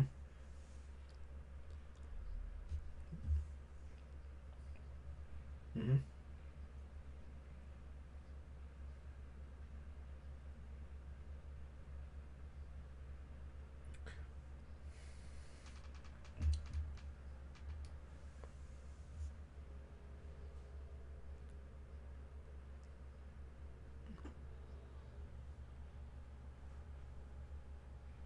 Yeah. Yeah. Bias. Yeah. Yeah. Well, let me preface it with this. First thing is, if you can't master a pre-proven, back-tested strategy that is already making another trader money, uh, it's gonna be really hard for you to make your own, especially if you if you can't master one that's already laid out for you. You know what I'm saying? So that's the first thing. But I'm going off of the idea that you already know or mastered someone's trading strategy. Okay, perfect. Now you're like, okay, I want to make my own strategy. 100%, yes. Finding the bias, the weekly and your daily, is extremely important. Number one, if you can't do that, you have no business trading on your own or trading your own strategy or trading anyone's strategy. If you cannot find the bias for your week and for the day, you can't. You can't because mm-hmm, because you might have all the right tools and all the right parts, but if you don't know how to use the tools and put the parts together, you're not gonna go anywhere very far. So you need to be able to understand, okay, I understand how to make a daily bias. I know whether to look for bearish setups, bullish setups, or to stay out of that specific pair. I know how to do all that stuff. I know what I'm looking for. Okay, great. Now comes step 2, which is putting my trading strategy together. Now, the thing is, making a trading strategy is pretty difficult. That does come with experience, because there's so many things that you can use to making, like, for instance, you can use supply and demand zones, you can use order, or just simply order blocks, you can use for value gaps, you can use rejection blocks, accumulation blocks, you can use liquidity sweeps only, you can use market structure change of character for your entries only, change the state of delivery, you can use engulfing candles, you can use dojis, you can use specific days, you can use specific time windows, you can use macros, you can use internal structure only, external structure only, you can use both types of structures. It's just a bunch of stuff. There's like way more than that. So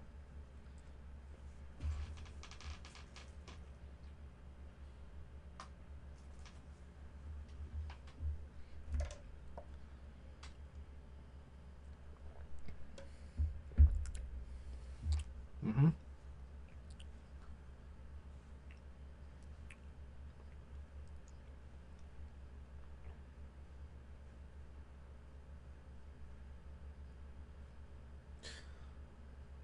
Yeah, you could do something like that. Yeah, like backtest that, and if you see that there's data to support that for that specific pair, then yeah, that, I mean, that could work. I've never tried that, but I mean, yeah, that could work in theory. You know, um, it's up to you. But I've never traded like that personally. But I've seen all types of trading strategies. So who am I to say it might not work? You know. So anything could work. Anything could work. I just base myself off of uh, ICT and SMC concepts. You know, I whatever whatever I see gives me the overall picture and the overall understanding of what price is doing. That's what I'm basing myself off of. Um, like the best, like honestly, once you get really good at trading, you'll become what is like a fluid trader. You'll be able to like be like almost like a freestyle kind of trader. So you'll be able to see opportunities in the market that, like, for instance, the more strategies that you master that are proven, and the better you get at reading structure, the more you'll realize how easy it is to actually catch pips. So, for instance, I'm just gonna go off of the fact that we're already bullish on NAS, right? Bullish NAS, and I'm bullish for the days. Okay, I'm not even. I'm just gonna wing this whole thing, even though I already saw what market did, obviously. But I'm just gonna wing it. So I'm just gonna let price play out and see what it gives me. It could type into order blocks for value gaps, the sweep liquidity. I've been doing this for so long. Once I see price do a certain thing, my mind starts like sort of making a strategy on its own, right? In a sense. So I'm watching price react. Breaks the structure, and I could mark them up too if I wanted to. Okay, bam, down. All right, we're going up. Still not enough momentum. Okay, price went down. Let's see here. Okay, so right off the bat, I can say, okay, this right here, this was liquidity that got swept. What do we have here? It reacted off of this rejection block.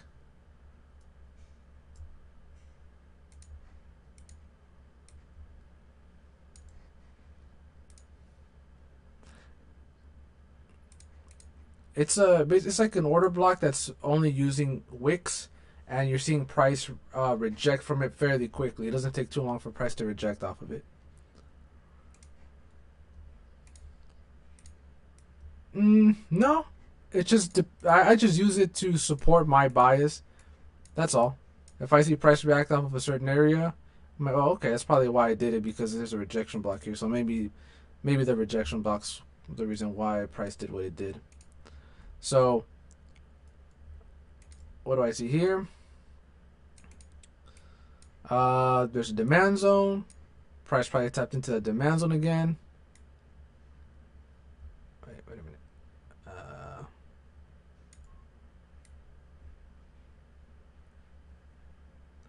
I guess I'll just use now. I'm gonna use this candle. Okay, so price tapped into this demand zone, tapped into the rejection block, sweep liquidity. We have one, and then a second rejection.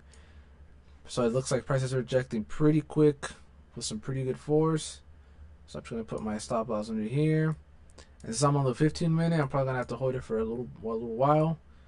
And if I don't want to hold it for a while, I'll just go for a 1-to-1. Okay, cool. So with that price play out, we give it some time. We go 10 speed. And if I find a re-entry, I could also do a re-entry. Okay, cool. 1-to-1 gets hit. Okay, great. So now that 1-to-1 gets hit, I'm gonna wait for the next day to see if it gives me something else. But remember, I'm basing off of the idea that I'm bullish. Okay, that's all. So we're just pretending like I did my analysis.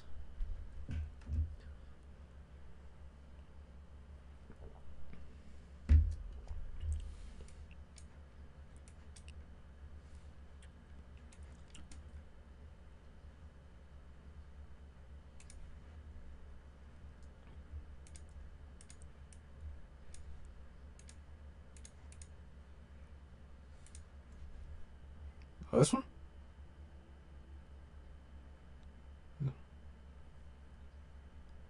This one here?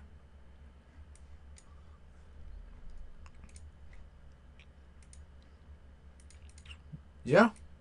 Anything's possible in trading, man.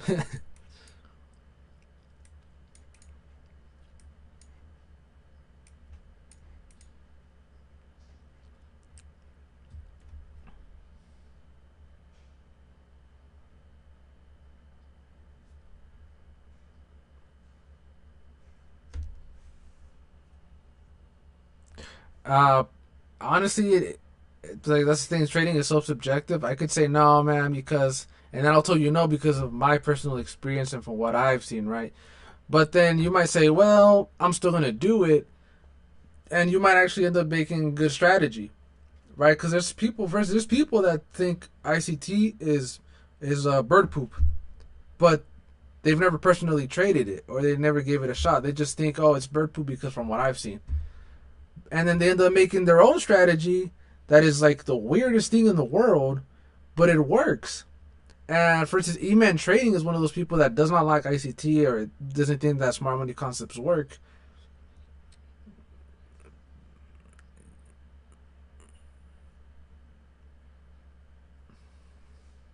Mm-hmm.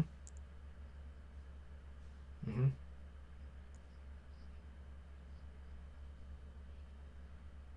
Mm-hmm. Yeah.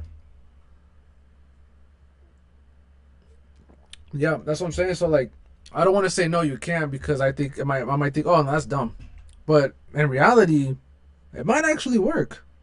So if I was you, I just back test, and the hard part is finding the pairs that it works with because some pairs give you better win rate or some pairs give you better risk to reward, and so it's hard. So you're gonna have to back test a lot. My favorite pair to start back testing any strategy is US30. I like US30 a lot. So it's got like a good bit of volatility, but it's also a little bit of good market structure at the same time. It's kind of like a good balance.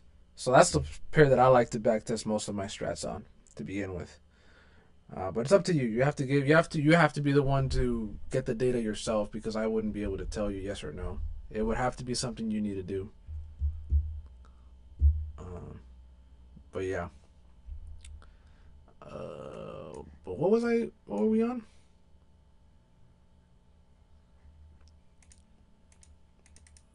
Oh yeah. So for instance, I might lose this trade, but I'm thinking, okay, this looks pretty good, right? Because like I said, we're already bullish. We're acting off the fair value gap. I'm gonna go for like a quick 1-to-1, see if that holds, and if it doesn't, oh well. Okay, cool. So I got a quick 1-to-1. I ain't gonna lie, I was expecting for this one to lose. Okay, so now let's say I'm gonna leave a runner and target this fair value gap. Cool. Right, I could have gotten a 2R, but I didn't. I'm just gonna go for that like 1-to-6, right? But that's my point. Like over time, you'll get good at it. Like, oh wait, look, price is doing this, price is doing that, price is reacting. Oh, I see why price reacted off of this for value gap. This maybe tapped into this little order block. I'm seeing this movement, these candles. Okay, we have breaks of structure over here. I'm seeing this price reacted off of this zone too. Okay, cool. So now I see why price is doing such and such. Maybe it is a good idea that I enter off of here, and that's how you would essentially sort of adapt to what the market's giving you.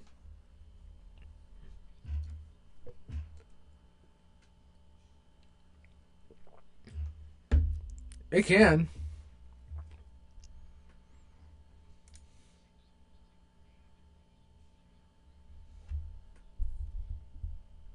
Yeah. So,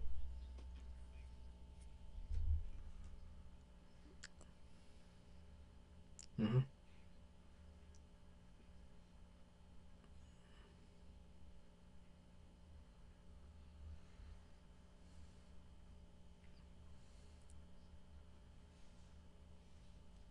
yeah.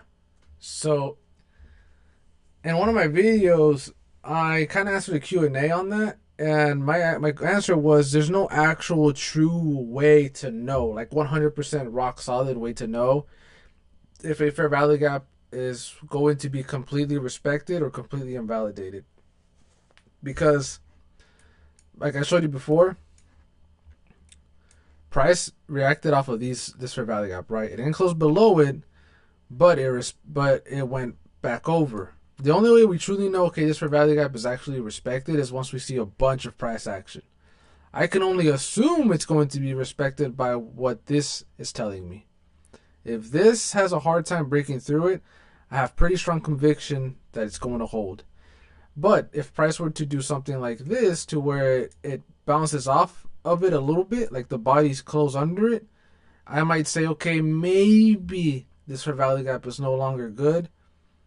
But then like we have, like I showed you earlier, where the fair value gap, the candle closed under it, and then the next candle ended up being bullish and ended up going back up, right?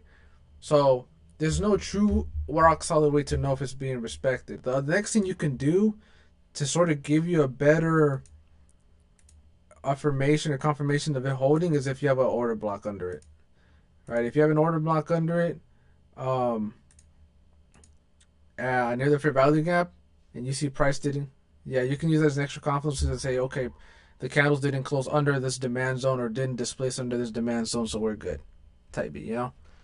So, like I said, there's no true 100% way. Oh yeah, this fair value gap is 100% going to hold.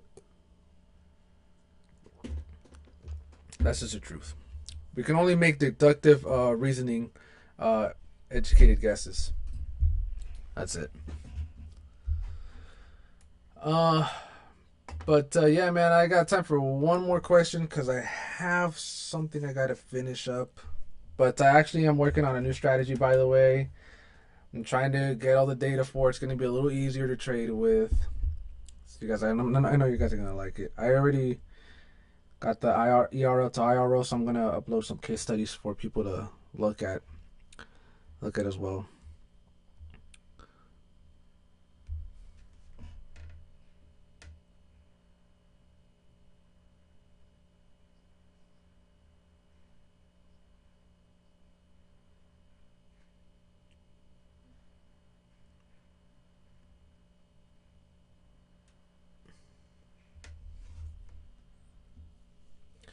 So what do you mean by help? Like, what do you mean?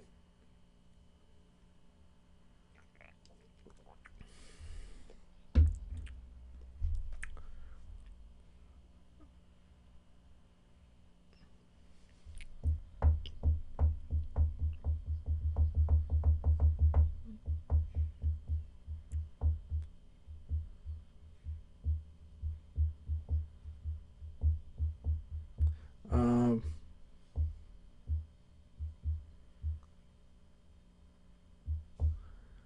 uh, I've always been a pretty logical person, so I've always tried to like if I can't find a reason to support what I'm thinking, then most of the times I'm just like, I'm just doing too much. Because for instance, if I see okay, if I'm thinking if I start telling myself, oh man, I don't know how to trade. Damn man, I don't think I'm doing good. Or man, I don't think I'm made for this. And then I'm like, well, why am I saying that? Oh well, because I've lost maybe I had a bad month or something like that. I'm like, well, technically it's just one bad month. We've had more good months in the past. We've been doing this for a while. We've been making good money off of it. Uh, this and that. I just remind myself of what I have done and what I'm seeing, and then I quickly tell myself, oh, okay, so this is normal.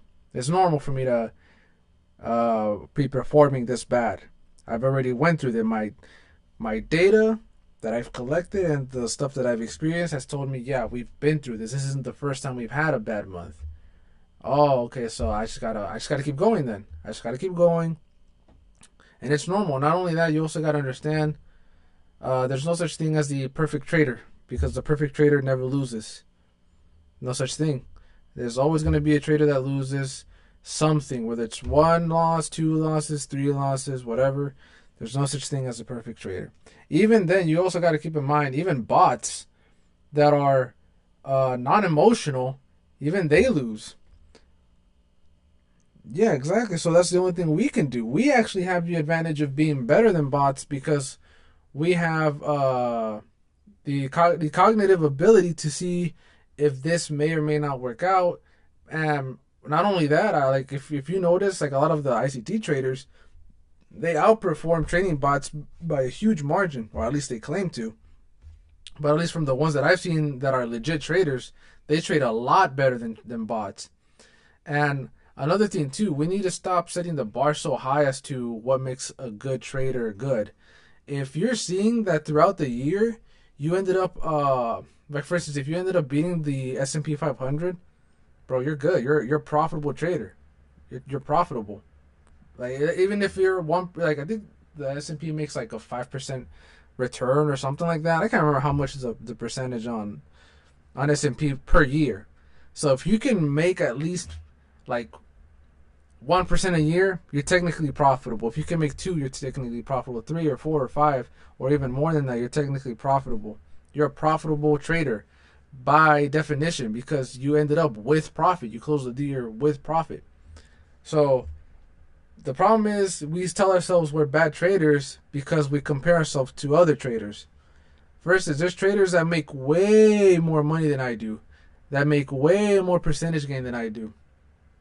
But I'm okay with the fact that I make the money that I am making with trading. I'm just fine. I don't need to make all this ridiculous kind of money. I'm perfectly fine with it. It's okay. That doesn't mean that I'm a bad trader. It just means that I'm a different kind of trader. It means that I might not be performing the same as them. But what we don't see and what we don't know for sure, really, we don't know for sure if what they're making is what they're actually making. That's another problem. We don't know for sure, if they're actually more profitable than me. I might, just because I see a couple of Instagram posts that they say, oh, look, these are my stats. Well, dude, I don't know if you fake those stats. How do I know that? ICT has been caught faking his own stats. So how should I know that I'm actually the worst trader and you're not? So that's why I'm saying don't try to compare yourself too much to other traders. Just remember that as long as you make at least 1 or 2% a year, you're a good trader, man. There's no need to worry about. It's just that trading has been, this is like this show off thing, like this like almost like a battle of who's better than this other person is gotten kind of toxic. So it's not something that I would recommend you to keep doing, to keep comparing yourself to other traders. Because not only that, man, like I said, the experience does come at some point. You just gotta get a little bit of guidance, and you gotta keep going. You gotta keep back testing, looking at your charts, and if that even then, if that means you have to let go of some of your ideas, you're gonna have to let go of some of those ideas. I remember when I first started trading, I wanted to trade with indicators. I was not good at it. I started realizing, you know what, maybe indicator trading is not my thing. And so I had to let it go. I hated letting it go, but I had to let it go. And once I let it go, I started sticking to pure price action, and I became, and I knew that that was my area of expertise. So I was like, okay, I'm profitable with this. I'm just gonna stick to it. And I see other people that are really good at trading with only indicators. So I'm like, okay, that's fine. Uh, they found their area of expertise. I found mine. The point of this, the whole point of trading in general is just to make money. It's not to see who can trade ICT or who can trade SMC or who can trade indicators. That's not the point. The point is to make money. So if you have to let go of certain trading ideas or certain trading styles, you have to let it go and master another one or master something that I'm teaching, so on and so forth. Um, but only back testing and time of the charts will tell you, hey man, you've collected over 100 trades or 200 trades or 300 trades. You need to stop doing X or you need to stop doing Y. So but only your data will tell you that. And that's what my data told me. My data told me, hey, you're not good with indicators, G. You gotta let it go. Okay, fine, I'll let it go. You know. Mm. So back to this, man.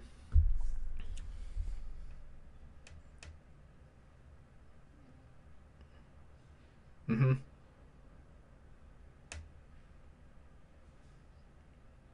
Yeah, I've seen. I ain't gonna lie to you. You might think I'm making this up. If I find it, oh man, but it's gonna be like I'm leaking someone else's stuff because I found this a long time ago, but I don't know if it's private information or not.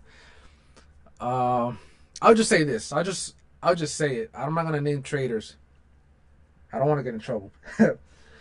But this trader has a very specific group. He's a pretty well known trader, and he released a document. And in that document, he showed that he had a 20% win rate. He showed the data for it. He wasn't lying. He showed that he had 20% win rate. But his RR was ridiculous. And even in his PDF said, hey, just letting you know, my win rate is this much. It's really bad.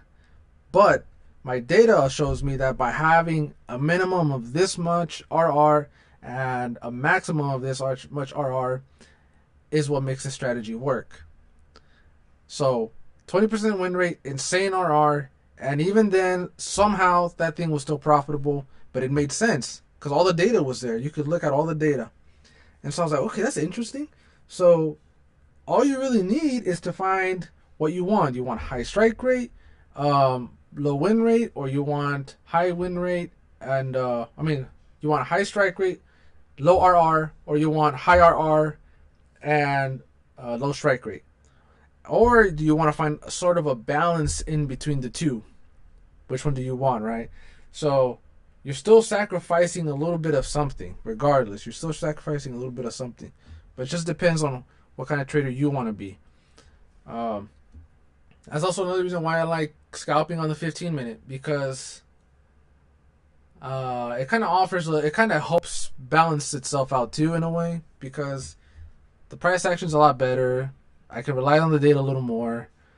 Uh, if I want to go for a little higher R, I can. I don't always do. I ain't gonna lie. Sometimes I go for like a 1-to-1, 1-to-2. Sometimes I do go for a 2R. Depends on the strategy that I'm trading for that day or what I see. But I don't lie, man. I've said it on live before. Sometimes I just go for a quick 1-to-1. That's it. I don't need anything higher. It just depends on what I see for that day. That's all. Or sometimes I don't trade.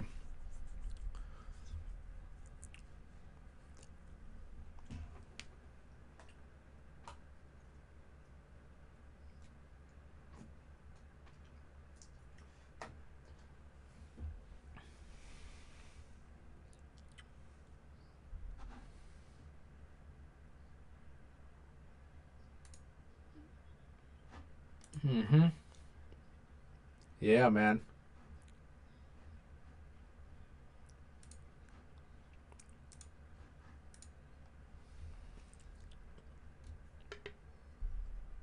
Yeah, man. Trust me, a lot of traders, but I'm telling you, a lot of traders don't tell you this. A lot of these people that you see online, they don't tell you that what they post. Like, for instance, like they'll still show you, oh yeah, I passed this funded account like one day with like this much RR. But what they don't tell you is that that is the fifth account that they had to try that on. They don't tell you that.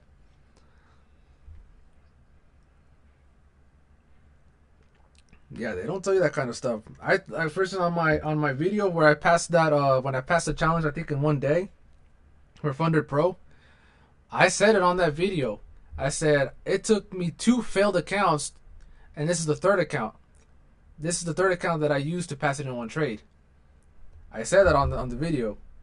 So that is something that a lot of these mentors don't tell you. That, oh man, I failed like four accounts before passing it one trade. You know, even Romeo got exposed for that. Romeo got his DMs exposed. I don't know if you know who Romeo is, but he's an ICT trader, and he got, yeah. Some dude was leaking his DMs. Yeah, he just says, just post all the profitable ones, man. Just post all your profitable trades. They won't know. They're like, damn, bro, if that's what y'all doing out here, then I can't imagine how many people claim to have passed a funded account in one trade on one day. So that has to be cap. Even statistically, that makes no sense. I'm like, how is everyone passing all of these funded accounts, every single one that they're posting, and no losses? Yeah, just basic. Just to say logic, bro. Just use logic, deductive reasoning, and I promise you, dude, you're gonna realize that you know what, this is probably cap, man. This is probably not true. So that's all. That's all it is, bro.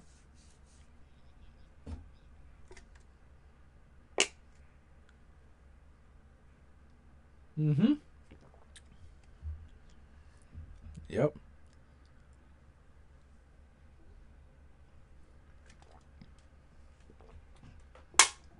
Yeah, bro. You never know. Not only that, bro. We don't. That's the thing about the internet. We don't know 100% of the time. We don't know for certain. You can't say I know 100% certain that he's actually making or he made his money off of trading. We can't say that for certainty because we don't live with these people. We're not in their minds. We're nowhere near these people. We can't say 100%. Oh yeah, this guy's making his money off of trading. We can't. We can maybe say with like an 80% conviction or 90% conviction, but we can't say 100% sure. Oh yeah, he's definitely a millionaire trader. He's made all his money from the ground up. I can't tell you that for sure. That's the other thing you gotta keep in mind. We don't know that for sure. So he might be driving around in Teslas or Bugattis or Lamborghinis, but we don't know if he if he owns that Lamborghini like the freaking trading geek. He got caught renting those expensive cars. So that's what I'm saying. So I'm like, man, this guy's a scammer, dude. So we don't know 100% what these guys are doing, man. We can only make sort of small educated guesses, but that's why I say don't focus too much on what they show you on the internet, man, because that's why I don't like posting all my wins or how much money I make off of my wins because exactly for this reason because people go, oh damn, man, these guys are making this much money and I'm not making that much money. Oh, man, I don't know if I should be trading because it does more harm than good. So that's why I don't like doing it. That's why I don't like uploading. If I show you a live trade, I don't like showing people how much money I made on it because it's just it hurts. It hurts more than it does good. Um, but yeah, man. Anything else before I head out?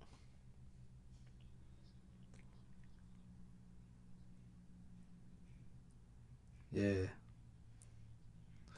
You said yeah. How many trades you said you have on the FX replay?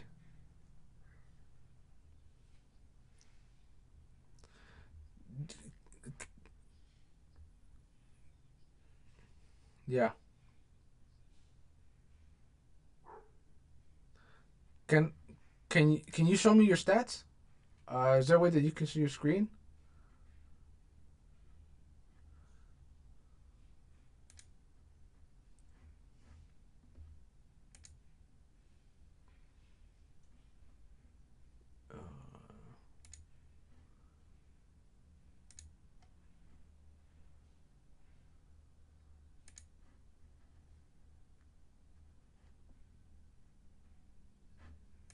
is this one much? Okay. Is there a way you can show me deep stats? Yeah. Okay. 2 Gs. Top here now. Okay.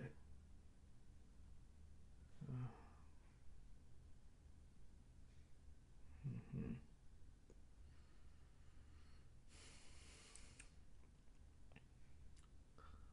Okay, well, actually, that's not that bad.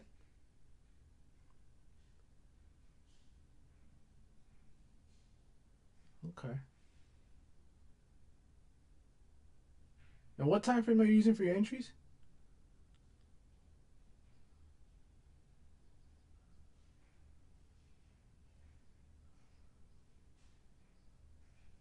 Okay. Okay.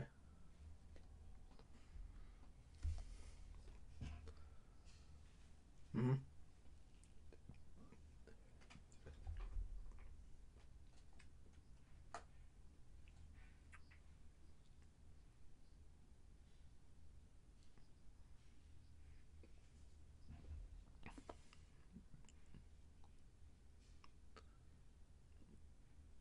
Yeah.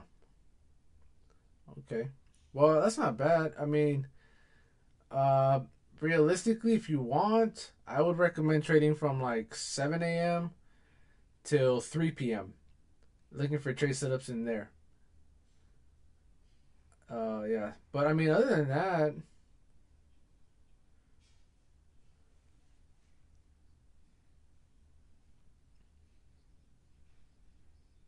mm-hmm. Yeah. Yeah, that's not that bad, man. For 100 trades. Yeah, that's not that bad, dude. I think you're. It seems like you're on your break even stage. So yeah, you'll be fine, man.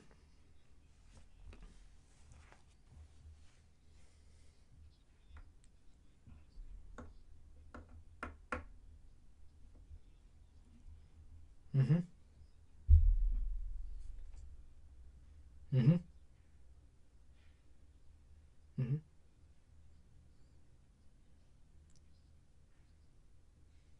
Mm. Mm. Okay. Yeah. Okay. Yeah, I've actually heard of traders trading like that. So yeah, you're probably onto something.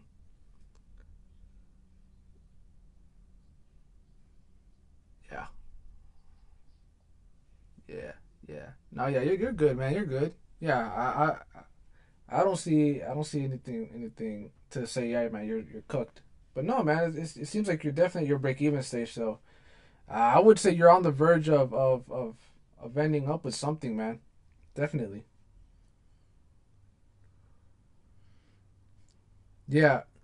Or if you want, uh, so that way you don't keep messing with all your because your data is really skewed. If I was you, I would try making a new session.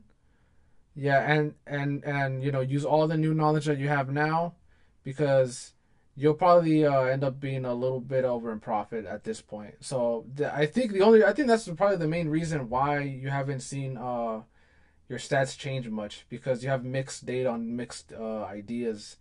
So yeah, so start something new, and keep me updated on that. All right. Yeah, man. Yeah, of course. Stay active on the Discord. Let me know. Send your setups there every now and then. I'll take a look at them.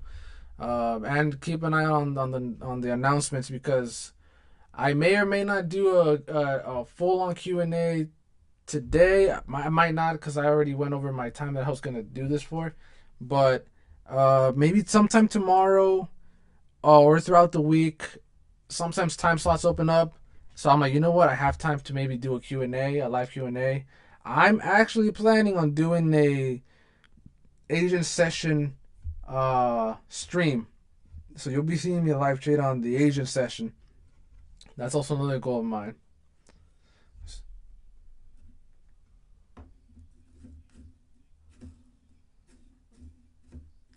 Mm-hmm. Mm-hmm. Yeah.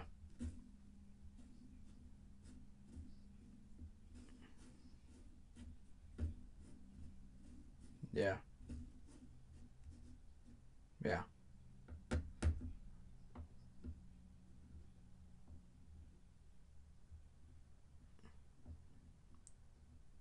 Yeah.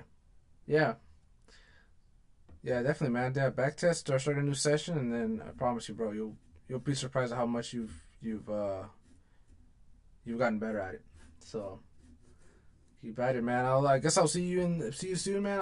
We'll keep in contact in Discord, and definitely send your setups in the chat, and yeah, we'll keep working on this, man. We'll keep working on this. Even if it's demo trades, send them in. Demo trade live too. That's another thing. Demo trade live if you can. All right. All right, bro. Sounds good, brother. Take it easy, man. God bless you, and God bless everyone that's been watching the streams. I will talk to everyone soon. Just here, brother.